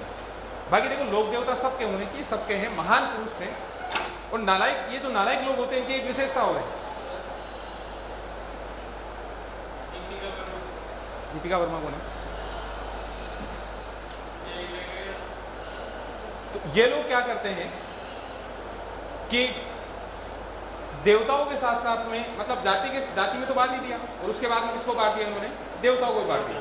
खैर जो भी है, अच्छा इनमें इतने गुण नहीं होते, लेकिन फिर भी ऐसा करते हैं लोग। चलिए खैर, अब जो है डाक टिकट जारी किया गया, और वही 2010 के आसपास में, मैंने अभी बताया आपको, जब माननीय श्री सचिन पायलट साहब अपने संचार मंत्रालय में थे, उस समय पर क्या मतलब खूब सारे डाक टिकट जारी किए गए थे, और किस पर भी डाक टिकट जारी किया गया था, देवनारायण जी की फट पर भी डाक टिकट जारी किया गया था। एक चीज़ ध्यान रखना, देवनारायण जी ऐसे लोक देवता है जिनके खुद के ऊपर भी और उनकी फट के ऊपर भी क्या जारी किया गया है, डाक टिकट जारी किया गया। हमने पढ़ा है ना ऊपर, देवनारायण जी की फट पर भी और एक देवनारायण जी पर खुद पर भी क्या जारी किया गया है, डाक टिकट, फट पर भी और देवता पर भी। वो देवता कौन से अपने, देवनारायण जी। सबसे लंबी फट किसकी हो गई, देवनारायण जी की हो गई। ये देवनारायण जी की बात आ गई। मैंने आपको यही बताया है कि देवनारायण जी पर तो देखो 2010 में, और इनकी फट पर शायद 1992 में डाक टिकट जारी किया गया था, ठीक है ना। और इनके ऊपर, देवनारायण जी के ऊपर कब डाक टिकट जारी किया गया था, 2010 में। तो देवनारायण जी पर खुद पर भी और इनकी फट के ऊपर भी क्या जारी किया गया है, डाक टिकट। मंदिर है आसिन भीलवाड़ा में, देवमाली ब्यावर में है। ब्यावर जानते हैं, याद है ना ब्यावर, ब्यावर, ठीक है ना। देवधाम कहाँ पर है, जोधपुरिया टोक में, और देवडूंगरी कहाँ पर है, चित्तौड़ में है। इस मंदिर के लिए ये जो देवडूंगरी चित्तौड़ वाला है,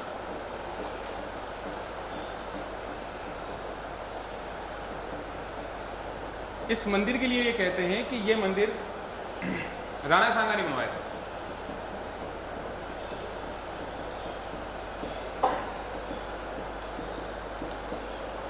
ये वाला जो मंदिर है वो किसने बनवाया था, राणा सांगा ने। थोड़ा सा आप ये भी ध्यान रखें। वैसे मुख्य मंदिर इनका कहाँ पर है, आसिन। जो मेला वेला लगता है भाद्रपद शुक्ल सप्तमी को, वो मुख्य मेला कहाँ लगता है, आसिन में ही लगता है, ठीक। तो आयुर्वेद में MBBS किए हुए डॉक्टर कौन है अपने, कौन से लोग देवता हैं, देवनारायण जी। जब जाओगे तो क्या चढ़ा कर आओगे, नीम के पत्ते। फर्जी बात क्या है, नीम की पूजा की जाती है, ठीक है। आसिन भीलवाड़ा में इनका जन्म हुआ था। सवाई भोज इनके पिता का नाम था। विनायक ठाकुर ने इनकी पिता की हत्या कर दी थी, उनसे बदला किसने लिया था, देवनारायण जी ने लिया। सबसे लंबी फट किसकी हुई, देवनारायण जी की। और 2010 में देवनारायण जी पर, और 1992 के आसपास देवनारायण जी की फट पर क्या किया गया था, डाक टिकट जारी किया गया था। सबसे लंबी फट इनकी है, लेकिन सबसे लोकप्रिय फट जो है वो इसकी है, बाबू जी की, देव बाबा। ये देव बाबा भी बड़े जोरदार आदमी हैं, मतलब लोक देवता हैं। इन्होंने भी नीट का एग्जाम दिया होगा, या ये 12वीं क्लास राजधानी से किया होगा उन्होंने, एग्रीकल्चर से। और इन्होंने वेटनरी की थी। देखो ये किसके डॉक्टर हैं, वेटनरी किए हुए हैं। वो आयुर्वेद से MBBS थे, और ये वेटनरी किए हुए हैं। तो ये ध्यान रखना कौन से हैं, पशु चिकित्सक। कौन से डॉक्टर हैं, पशु चिकित्सक। देवनारायण जी तो आयुर्वेद के थे, और ये किसके हैं, पशुओं के। और आप लोग क्या बोलते हैं उसको, एनिमल हस्बेंड्री एंड डेयरी, ठीक है ना, वही पढ़ते हो ना। तो आप लोग एग्रीकल्चर से जुड़े हुए हो, आपको पता भी रहना चाहिए कि कौन से लोक देवता किसके डॉक्टर हैं। तो देव बाबा जो है उनका ध्यान रखना कि ये पशु चिकित्सक थे। एक और चीज़ देव बाबा की मुझे अच्छी लगती है, हमारे यहाँ पर हर बार कन्या जमाई जाती है, लेकिन किसी लोक देवता ने कन्याओं का ख्याल रखा। तो वो लोक देवता भी कौन से हैं, देव बाबा, ठीक है ना। यहाँ पर ये कहते हैं कि देव बाबा को खुश करने के लिए ग्वालों को जिमाना होता है। 7, 11, 21 जो भी हो, कम से कम कितने जिमाने होते हैं? 7। कन्नाओं को जिमाने का काम किसने किया? देव बाबा। ये 2 विशेष बात है, ध्यान रखना। देव बाबा को खुश करने के लिए कितने ग्वालों को भोजन कराना होता है? 7। और देव बाबा क्या थे साहब? पशु चिकित्सक। ये तो आपको याद रखना है। मंदिर कहाँ पर है? नंगला जहाज भरतपुर। इनका मेला जो है साल में 2 बार लगता है। एक तो कब? चैत्र शुक्ल पंचमी और भाद्रपद शुक्ल पंचमी। आपको इतना सा ध्यान रखो, चैत्र और भाद्रपद की शुक्ल पंचमी को किसका मेला लगता है? अपने देव बाबा का मेला लगता है। समझ गए ना? तो देव बाबा का मुख्य मंदिर कहाँ हो गया? नंगला जहाज भरतपुर। इनका मेला चैत्र और भाद्रपद शुक्ल पंचमी को लगता है। देव बाबा जो है वो वेटनरी किए हुए बाबा जी हैं। इसके अलावा 7 ग्वालों को भोजन करवाया जाए तो देव बाबा क्या होते हैं? उससे खुश होते हैं। ठीक, करना प्रोग्राम। कितने ग्वालों को जिमाना है? आप में से ग्वाले कितने जिमाना है भाई? 7 ग्वाले। कितने? कौन कौन है? ऊपर हाथ करो। तुम्हारा एक का ही नंबर नहीं आएगा बेटा। केवल आदमी नहीं होना चाहिए, वो ग्वाला होना चाहिए। देखो चलिए, खैर मल्लीनाथ जी अपने एक क्षेत्र होता है बाड़मेर को हम लोग एक नाम दिया गया है मालानी। बाड़मेर को क्या नाम दिया गया है? मालानी। और मालानी नस्ल के पशु भी होते हैं, ठीक है ना? घोड़े होते हैं ना? तो मालानी जो है, ये मालानी नाम जो दिया गया है वो किसके नाम से दिया गया है? मल्लीनाथ के नाम से। बाड़मेर के आसपास का जो क्षेत्र है उसको क्या बोलते हैं? मालानी बोलते हैं। और ये कहा जाता है कि ये नाम किसके नाम से पड़ा है? मल्लीनाथ जी के नाम से पड़ा है। राव चुंडा जब हम लोग पढ़ते हैं तो उस समय पर भी हम पढ़ते हैं कि राव चुंडा का पालन पोषण किसने किया था? मल्लीनाथ जी ने किया। ठीक है ना? जब इतिहास में हम पढ़ते हैं तो उस समय बात होती है। और इनके गुरु कौन थे? उगम सिंह भाटी। इनकी रानी का नाम था रूपादेव। रानी का नाम क्या था? रूपादेव। ये भी लोक देवी मानी जाती है। रूपादेव जो है, रूपादेव और मल्लीनाथ दोनों ने सामाजिक भेदभाव दूर करने के लिए काम किया था। तो ये भी लोक देवी हो जाएगी। और मल्लीनाथ जी, ये कहते हैं कि मल्लीनाथ जी कौन सी कोचिंग में गए थे? उगम सिंह भाटी की कोचिंग में गए थे। और किसके कहने पर गए थे? रूपादेव के कहने पर गए थे। ठीक है ना? तो रूपादेव ने मल्लीनाथ जी को प्रेरित किया। और कहाँ पर गए थे? उगम सिंह भाटी को इन्होंने गुरु बनाया था। मुख्य मंदिर तिलवाड़ा बाड़मेर। ये आज याद रह जाएगा। मल्लीनाथ शब्द याद रखना। मल्लीनाथ का मतलब मालानी। मल्लीनाथ के नाम से बाड़मेर का नाम क्या पड़ा है? मालानी। मालानी यानी बाड़मेर या बाड़मेर के आसपास का क्षेत्र। और बाड़मेर में तिलवाड़ा नामक स्थान पर मुख्य मंदिर किसका बना हुआ है? मल्लीनाथ जी का बना हुआ है। कहाँ गए वो?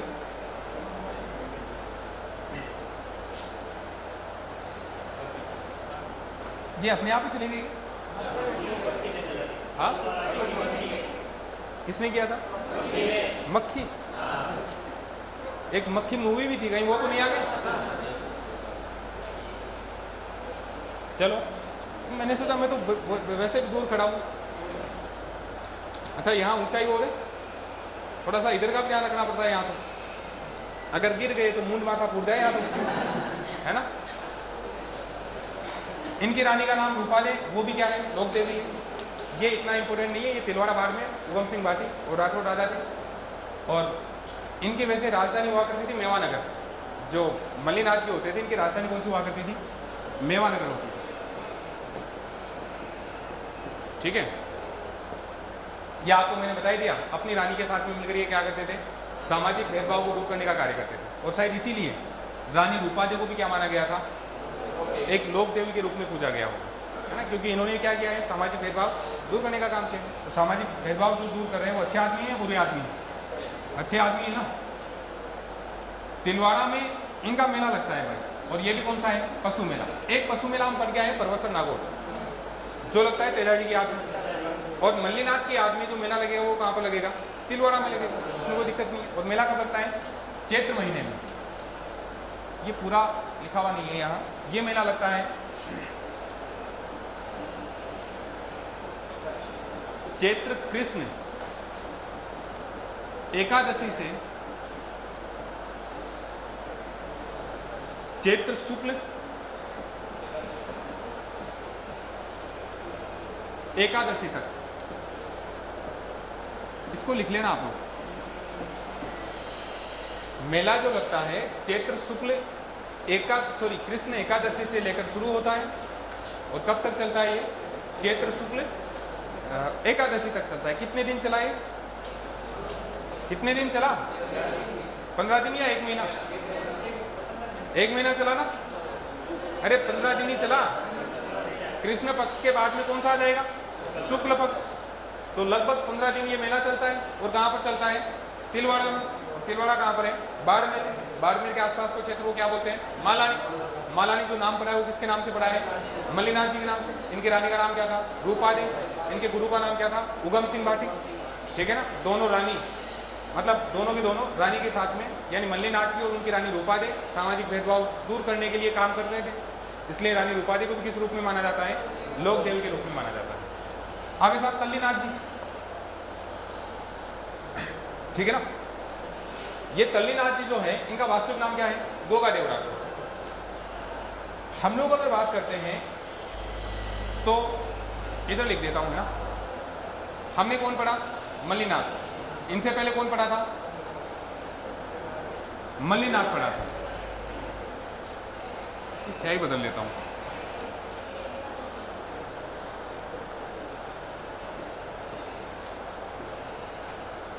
मल्लीनाथ का एक भाई था जिनका नाम था वीरमदेव। ये वो वाले वीरमदेव नहीं है, ध्यान रखना। इनके 2 पुत्र थे, एक चुंडक और एक गोगादेव।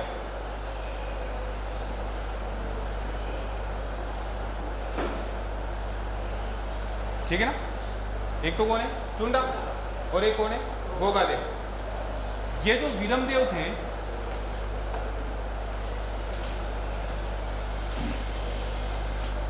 इन वीरमदेव की हत्या कर दी थी। इनकी जो हत्या की थी वो नागौर में कोई जोइया राजपूत होते थे।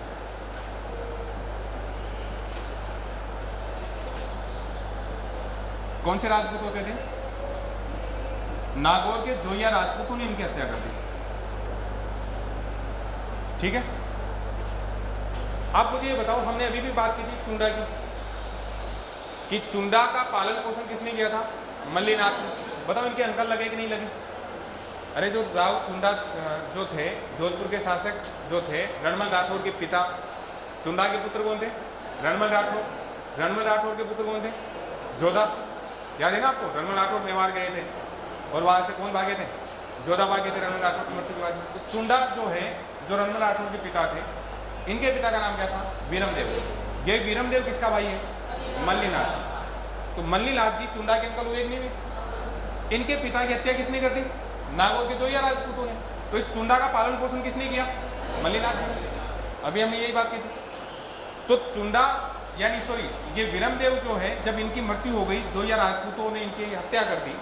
चुंडा तो देखो मारवाड़ का शासक बन गया था। और ये जो गोगादेव है, ठीक है ना, गोगादेव जो है, इन्होंने किससे बदला लिया था? जोइया राजपूतों से बदला लिया था। जोइया राजपूतों से जिस व्यक्ति ने बदला लिया वो कौन था? गोगादेव। और यही गोगादेव किस नाम से जाने गए? तल्लीनाथ। जोइया राजपूतों से बदला लेने के बाद में उन्होंने वही बात, बदला पूरा हो चुका था। उसके बाद में दुनियादारी में कोई ज़्यादा इनको इंटरेस्ट बचा नहीं था और भगवान की भक्ति में तल्लीन हो गए थे। जो भगवान की भक्ति में तल्लीन हो गया वो क्या कहलाया? तल्लीनाथ। एक तल्लीनाथ ही होता है, वो अलग टाइप का होता है, ये तल्लीनाथ ही जाना। तो तल्लीनाथ जी का वास्तविक नाम क्या हो गया? गोगादेव राठौर। हम ये कह सकते हैं मारवाड़ के किसके भाई है? ये चुंडा के भाई, राव चुंडा के भाई है। रणमल राठौर के क्या है? अंकल है। ठीक है ना? और जोधा के क्या लग सकते हैं? दादाजी। फिर दादाजी लगेंगे ना ये। तो इस तरह से ये थोड़ा सा आप ध्यान रखें। इनका जो शासन था, इनको जो जागीर मिली हुई थी वो कौन सी मिली हुई थी? शेरगढ़ जोधपुर की जागीर मिली हुई थी। यानी तल्लीनाथ जी को या गोगादेव राठौर के पास में जो जागीर थी वो जागीर कौन सी थी? शेरगढ़ की जागीर इनके पास में होती। इनके गुरु कौन है? जालंधर नाथ। गुरु कौन हो गए? जालंधर नाथ। और हमने जब पढ़ा था, जालोर दुर्ग पढ़ा था, वहां पर भी हमने बात की थी। जालंधर नाथ की गुफा, सॉरी जो छतरी बनी हुई है वो कहाँ पर बनी हुई है? जालोर दुर्ग में थी, बात की थी ना। तो इनके गुरु का नाम क्या है? जालंधर नाथ। और मंदिर कहाँ पर है? पंचोटा जालोर। 2 चीज़ याद रखना है इनके बारे में ज़्यादा। एक तो जलंधरनाथ और एक इनका मंदिर। मंदिर कहाँ बना हुआ है? पंचोटा में। और इनके गुरु कौन है? जालंधरनाथ। ठीक, समझ गए यहाँ तक? अरे कोई समस्या है क्या इसमें? क्या है, पीपीटी का एक काम अच्छा लगता है, ना लिखना पड़ता है ना कुछ और करना पड़ता है, थोड़ा जल्दी जल्दी चलता है, तो शायद इसलिए भी कई बार समझ में आने में दिक्कत हो सकती है। लेकिन लोक देवता बड़े इजी टॉपिक है, कोई ज़्यादा नहीं है। एक्स्ट्रा जो बात है वो मैं बताता रहूँगा आपको, इसका थोड़ा सा आप पता रखना। इसको उतार लिया था? उतार लिया था क्या?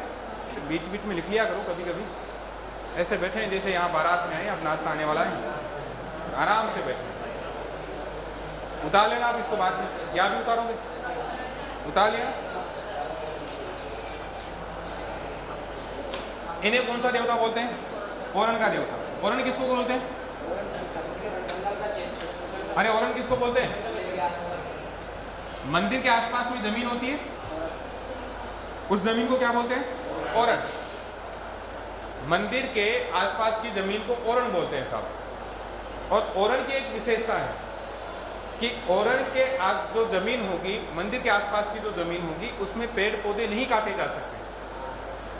जैसे आपने देखा होगा, अपने यहाँ पर किसी बाबा जी के यहाँ पर कोई पेड़ वेड़ होता है, उसको छांगते भी नहीं है ना, उसकी मतलब कटाई वटाई नहीं करते। क्यों नहीं करते हैं? एक तो राजस्थान में पेड़ों की कमी वैसे है, और अब लोगों को शायद रोकने के लिए कि ऐसे तो काट देंगे, पेड़ बचेंगे कैसे? तो मंदिर के आसपास वाली जो जमीन होती थी, उस जमीन को क्या बोला गया? ओरण। और उन्होंने साफ साफ ये बोल दिया कि जो पेड़ों को काटेगा उसको क्या लगेगा? पाप लगेगा भाई। पहले वाले देवताओं से डरते थे बेचारे, आज वाले तो डरे नहीं किसी से। ठीक है ना? कोरोना से नहीं डरे लोग, देवताओं से कौन डरेगा? सीधी सी बात यह है कि ओरण वो जमीन जो मंदिर के आसपास में होती है, जिसमें पेड़ पौधे काटने के लिए क्या होती है? मनाही होती है, वो क्या कहलाती है? ओरण कहलाती है। ठीक है ना? लिखा हुआ भी है, मंदिर के आसपास की भूमि जिसका उपयोग नहीं होता, पेड़ पौधे होते हैं, उन पेड़ पौधों को क्या नहीं कर सकते? काट नहीं सकते। बिग्गा जी में आपको दो ही चीज याद रखनी है, रीडो नहीं है भाई, रोडी भी नाम मिलता है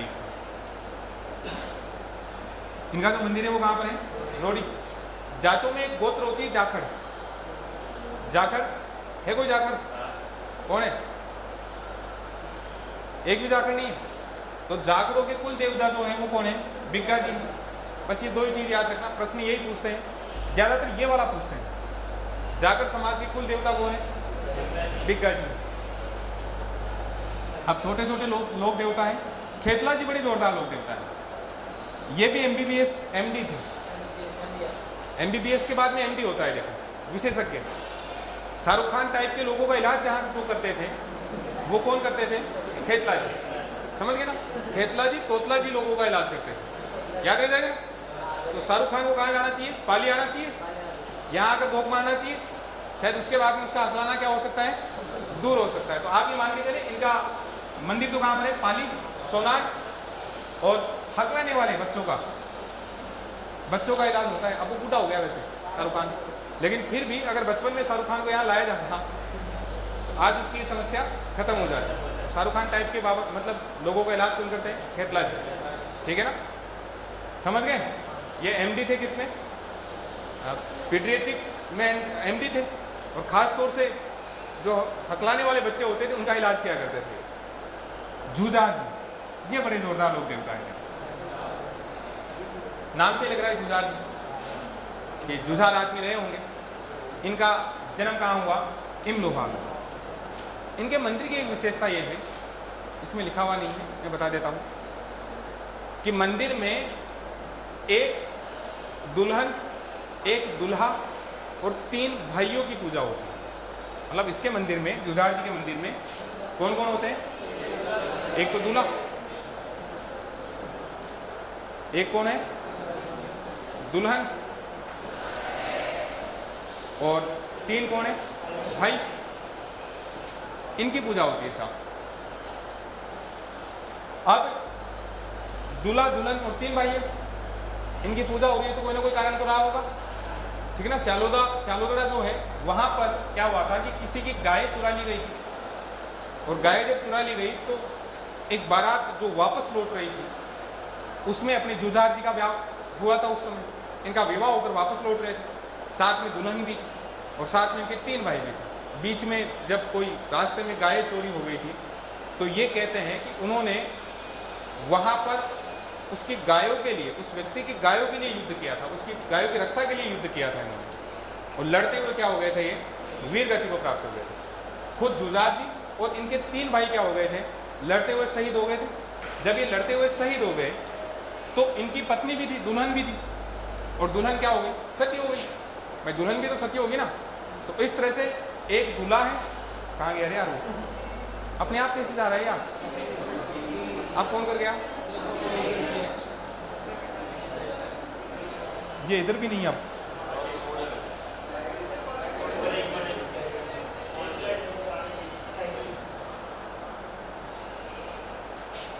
तो दूल्हा कौन हो गए, जुजार जी, दुल्हन इनकी थी, 3 भाई हैं। अब आप ये देखो, 4 भाई थे, किसी जमाने में कहानी सुनी होगी आपने, कितने भाई थे, 4 भाई, भाइयों में बड़ी एकता थी। श्री राम जी की कहानी सुनी है कि नहीं सुनी, राम जी को जानते हो ना। इनका जो मेला लगता है, ये मेला कब लगता है, रामनवमी के दिन लगता है, ठीक। तो ये चीज़ें थोड़ी सी ध्यान रखना जुजार जी के बारे में। इमलोहा में इनका जन्म हुआ था, सीकर में। और अच्छा ये है ना यार, चालोदरार सारी चीज़ें है ना, ये आपको बता ही दिया मैंने। चालोदरा में ये लड़े थे, तो वहीं पर इनका क्या बना दिया गया, मंदिर बना दिया गया। इस मंदिर में मेला जो लगता है वो कब लगता है, रामनवमी के दिन लगता है। इसमें किसकी पूजा होती है, एक दूल्हा, एक दुल्हन और उसके 3 भाइयों की, समझ गए ना। अब झरड़ा जी, ये भी जोरदार आदमी है, बाबू जी के भतीजे हैं साहब। ये किसके भतीजे हैं, बाबू जी के भतीजे।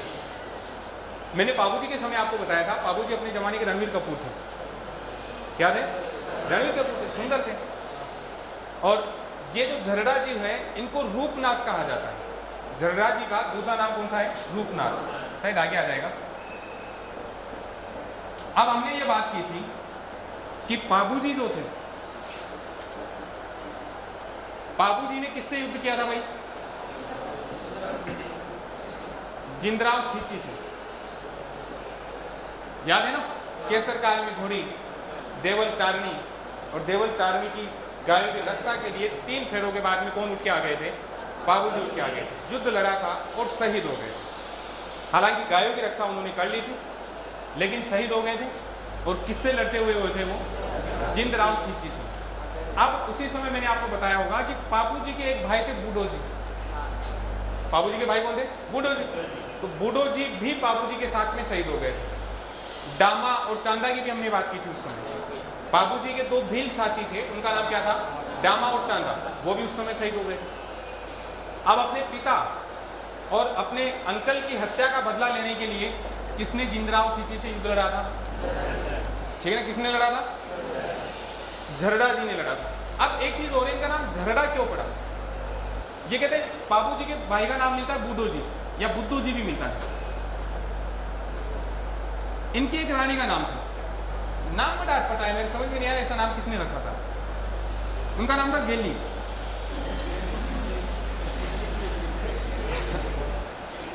नाम क्या रखा गया था, गेली।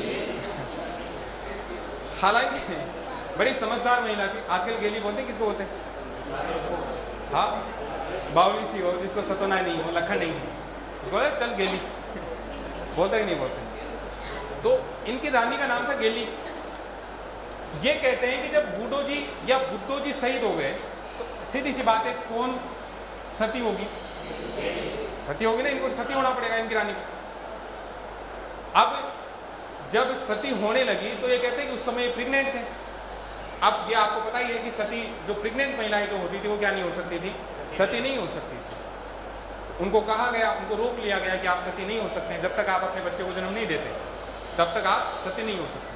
तो ये कहते हैं कि इन्होंने अपने बच्चे को उसी समय जन्म दिया था, पीठ चीरकर इन्होंने जन्म दिया था अपने बच्चे को, है ना। यानी सिजेरियन रूप से जिसका जन्म हुआ था वो कौन थे, झरड़ा जी थे। तो पहले वाले लोग इस प्रकार की चीज़ों को झाड़कर बोल दिया करते थे। तो इसकी माँ ने झाड़कर यानी पीठ को चीरकर इसको जन्म दिया था, इनको जन्म दिया था। इस कारण से इनको क्या बोल दिया, झरड़ा जी।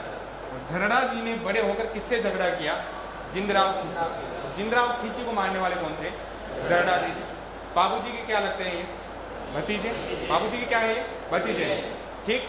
तो जिंदराव खींची की हत्या किसने की, झरड़ा जी ने हत्या कर दी। इनको रूपनाथ मैंने आपको बता ही दिया, जब बाबूजी रणवीर कपूर थे तो उनके भतीजे भी होंगे। इनको किस नाम से जाना जाता है? रूपनाथ के नाम से। अब जहाँ बाबूजी का मंदिर है वहीं इनका होगा। मुख्य मंदिर कहाँ है इनका? कोलूमंड। एक मंदिर सिंबुदड़ा बीकानेर में भी है, लेकिन आप लोग जो याद रखोगे वो कौन सा याद रखोगे? कोलूमंड वाला। बाबूजी का भतीजा है तो वहीं पर इनका मंदिर है।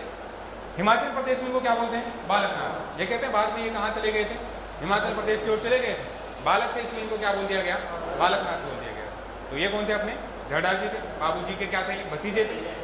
और बाबूजी और इनके पिता बुडू जी की हत्या के लिए इन्होंने किससे युद्ध लड़ा था? बदला लेने के लिए जिंदराव खींची से। जिंदराव खींची को उन्होंने मार दिया था। इनकी माँ का नाम गेली बताया जाता है, झाड़ कर जन्म दिया था, इसलिए इनका नाम क्या पड़ गया? झरडा।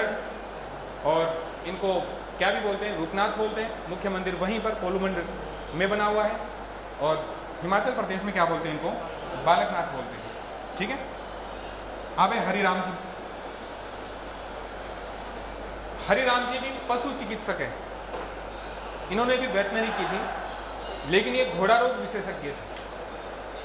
ये किसमें थे विशेषज्ञ? घोड़ाओं में।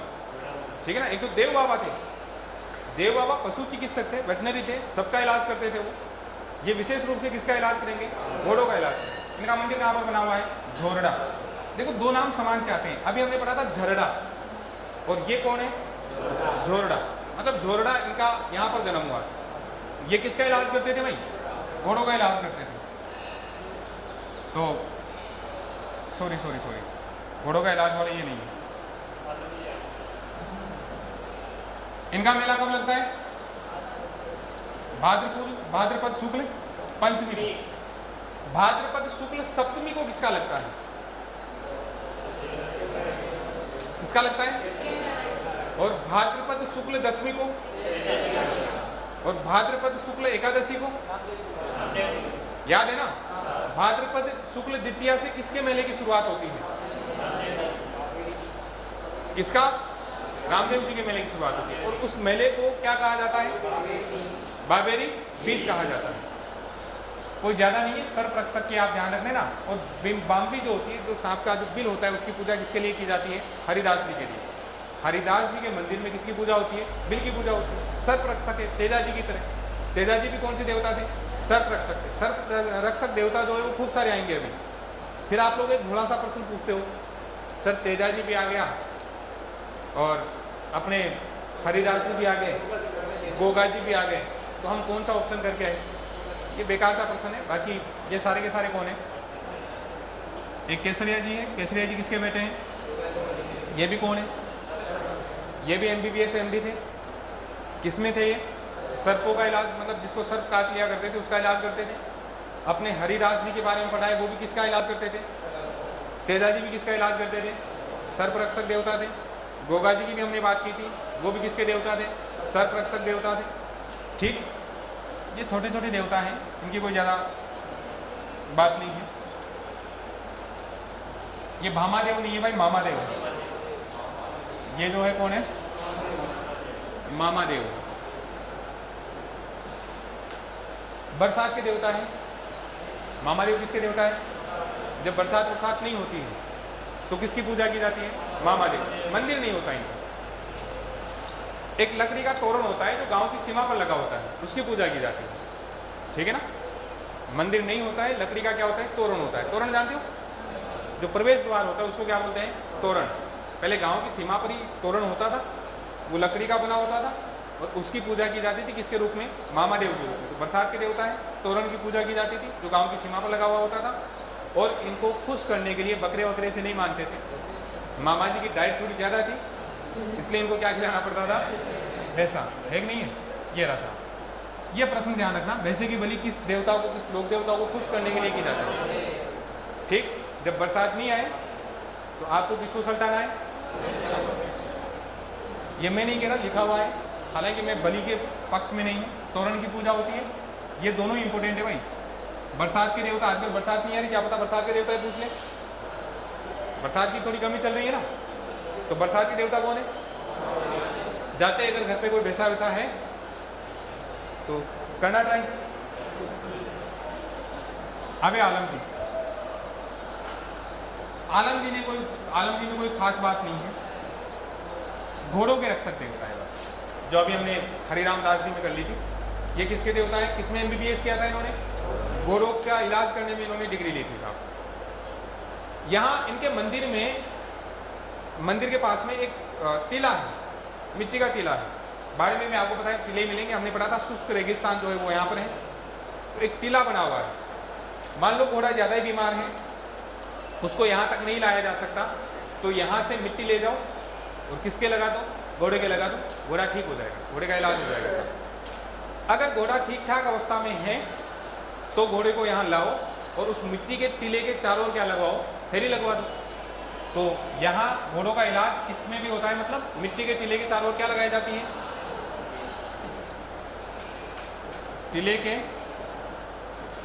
चारों ओर, टीले के चारों ओर फेरी तो चारों ओर ही लगेगी ना, तो फालतू में लिख रहे हैं चारों ओर, तो मिट्टी के टीले के फेरी लगवाते हैं। किससे लगवाएंगे, घोड़े से लगवाएंगे ना। अरे इलाज किसका करवाना है, तो मिट्टी के टीले के जो फेरी लगवाएंगे वो किससे लगवाएंगे, घोड़े से लगवाएंगे। ज़्यादा हालत खराब हो घोड़े की, मान लो यहाँ तक नहीं आ सके, दूर किसी के घर हो, तो यहाँ का क्या ले जाए, मिट्टी ले जाओ और ले जाकर किसको खिला दो, थोड़े बहुत उसके किसके लगा दो, घोड़े के लगा दो, कहते हैं इलाज हो जाता है। ठीक। अब है वीर फत्ता जी, ये फत्ता जी में से अलग है। हमने एक तो जयमल फत्ता की बात की थी चित्तौड़ के दुर्ग में, ये फत्ता अलग है, हालांकि ज़्यादा इंपॉर्टेंट तो नहीं है, लेकिन फिर भी ध्यान रख लेना कि गायों के लिए क्या हो गए थे, ये भी शहीद हो गए, ये गायों के लिए शहीद हुए हैं। और जिन फत्ता जी की हमने पहले बात की थी वो किसके लिए शहीद हो गए थे, चित्तौड़ के किले की रक्षा के लिए शहीद हो गए। ज़्यादा इंपॉर्टेंट नहीं है, लेकिन फिर भी थोड़ा सा पता रखना। फत्ता जी एक लोक देवता भी है, और किसके लिए शहीद हुए थे, ये किसके लिए हुए थे, ठीक है ना, गायों के लिए। जैसे मान लो आपको पूछ ले कि वीर फत्ता जी लोक देवता किसके लिए शहीद हो गए थे, तो किसके लिए शहीद हुए थे, गायों के लिए, यानी हम इनको क्या मान सकते हैं, गोरक्षक देवता इनको मान सकते हैं। डूम जी जवाहर जी का बड़ा जोरदार काम है। 1857 की क्रांति में भी हमने इनकी बात की। ये वैसे बाडोत नहीं है, बाठोत है, बाठोत पटोदा या पाटोदा, पाटोदा तो सही लिखा हुआ है ना, बाठोत पाटोदा के ये सामंत थे, डूम जी जवाहर जी। 1857 की क्रांति के समय मैंने आपको ये बताया था कि सामंतों की स्थिति कमजोर हो गई थी, क्योंकि राजा किसके नियंत्रण में चला गया था, अंग्रेजों के नियंत्रण में चला गया था। अब ये यहाँ के सामंत, स्थिति परिस्थिति खराब हो रही थी, अर्थव्यवस्था खराब हो रही थी, इन्होंने धूम मचाना शुरू कर दी साहब। धूम मूवी देखिए ना, चोरी करते हैं ना वो, इन्होंने भी क्या करना शुरू कर दिया, लूट खसोट मचाना शुरू कर दिया। धूम फर्स्ट जो बनाई थी जिसने, वो कौन थे, अपने डूम जी जवाहर।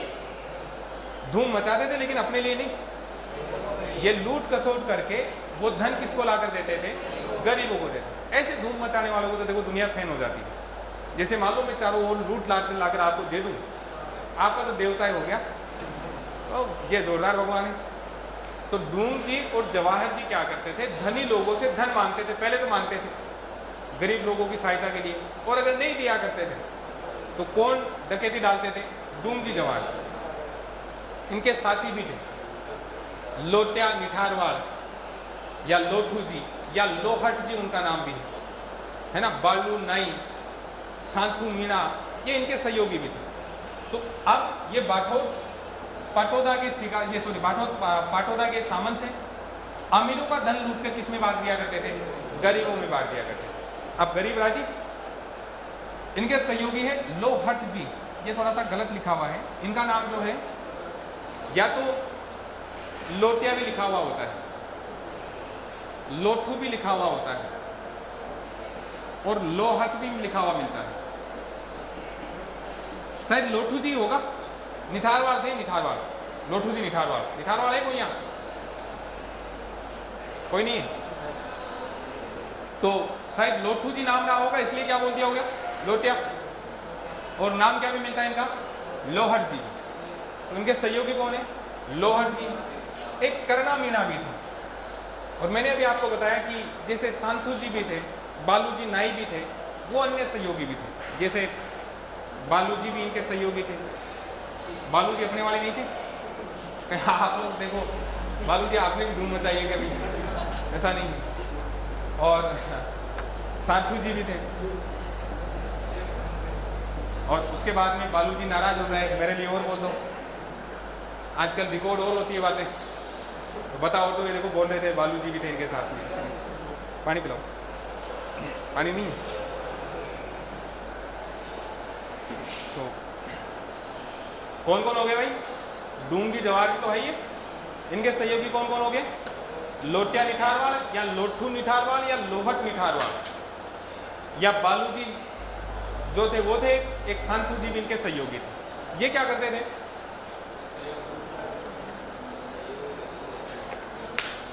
लूटा करते थे। एक बार क्या हुआ कि डूंग जी को गिरफ्तार कर लिया इनको। डूंग जी को, या डूंगर सिंह भी इनका नाम मिलता है, डूंग जी या डूंगर सिंह, इनको गिरफ्तार करके आगरा की जेल में ले गए साहब। डूंग जी को गिरफ्तार कर लिया गया और कहाँ ले गए? आगरा की जेल में ले गए। जब आगरा की जेल में ले गए, वहां पर इनको बंदी बना लिया। ये कहते हैं होली का त्योहार। होली के त्योहार पर आप जानते हो ये गांजा वांजा पिया जाता है, कई लोग पीते हैं, कई लोग शराब वराब भी पीते हैं। तो होली के दिन डूंग जी तो जेल में थे। ये जवाहर जी है, लोटिया जाट है, करना मीणा है, बालू जी थे, सांथू जी थे। ये दुलंडी उलंडी खेलने के बाद में जाम आम छलका रहे थे। डूंग जी की पत्नी आ गई साहब। वो आकर बोलती, नालायक को तुम्हें शर्म नहीं आती? तुम यहाँ पड़े हो और यहाँ पड़े पड़े होली खेल रहे हो, और तुम्हारे जो भाई साहब है वो कहाँ हैं? जेल में है। पता नहीं क्या हालत है उनकी। तुम्हारी बस की बात नहीं है, तुम छुड़ा के नहीं ला सकते हो तो तुम चूड़ियाँ पहन लो, मुझे बोल दो, मैं जाती हूँ, मैं छुड़ा के लाऊंगा। अब कोई लुगाई इस तरह से किसी को डांट दे, आप जानते हो वो वैसे नहीं रुकेंगे। उन्होंने कहा कि भाभी जी कोई दिक्कत नहीं है, हम सुबह ही जाते हैं और आगरा पहुँचकर किसको छुड़ा के लाएंगे? डूंग जी को छुड़ा के लाएंगे। दूसरे दिन पूरी तो ये गए, 10-20 और चले चपाटे थे, उनको साथ में लेकर कहाँ पहुँच गए? आगरा पहुँच गए। आगरा की जेल के बाहर जाकर बैठ गए साहब। जब जाकर बैठ गए तो पुलिस वालों ने पूछा कि यहाँ जेल है यार, आप इधर उधर हो जाओ, यहाँ पर नहीं बैठना है, यहाँ क्यों बैठे हो धरना देकर? इन्होंने कहा कि हम बारात लेकर जा रहे थे, हमारा दूल्हा मर गया साहब, और दूल्हा इसी जगह मरा है, तो हम यहाँ पर 12 दिन तक क्या करेंगे? मतलब बैठक रखेंगे। हमारी एक परंपरा है कि 12 दिन तक उसी जगह पर क्या करते हैं हम लोग? बैठक करते हैं। अंग्रेजों को तो समझ में नहीं आया।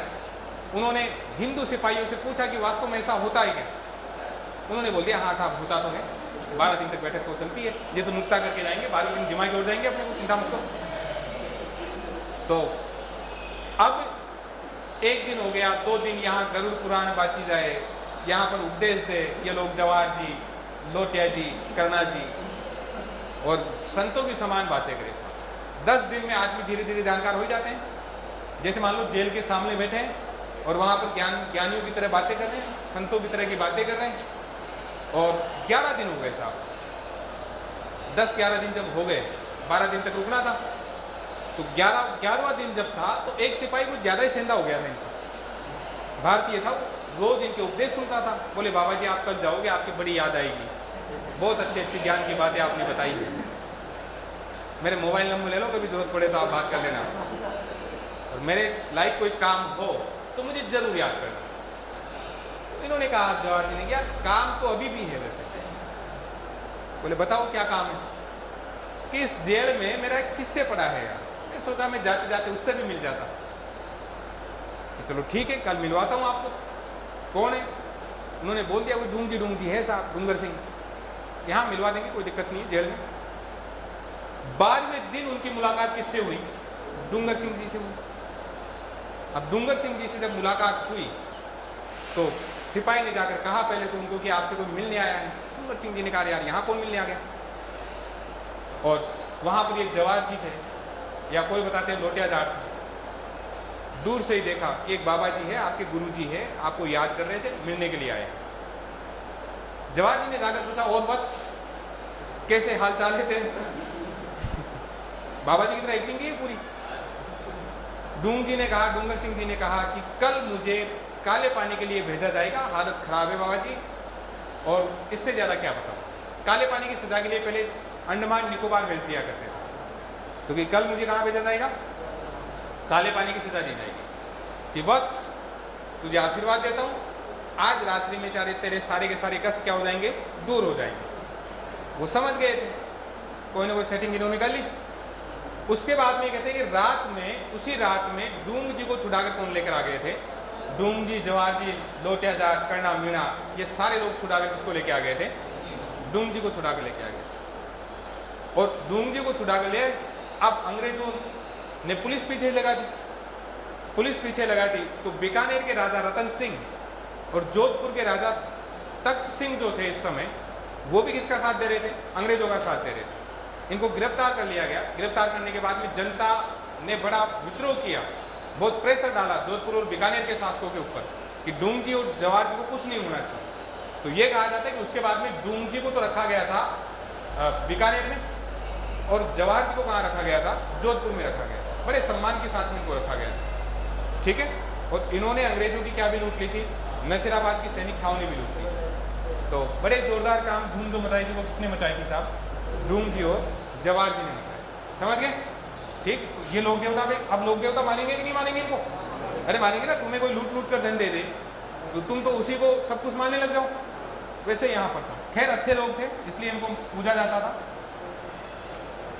ये वापस कैसे आ गए, पूरा हो गया, चलो ठीक है। टाइम क्या हुआ, लोक देविया शुरू कर दूं, है ना।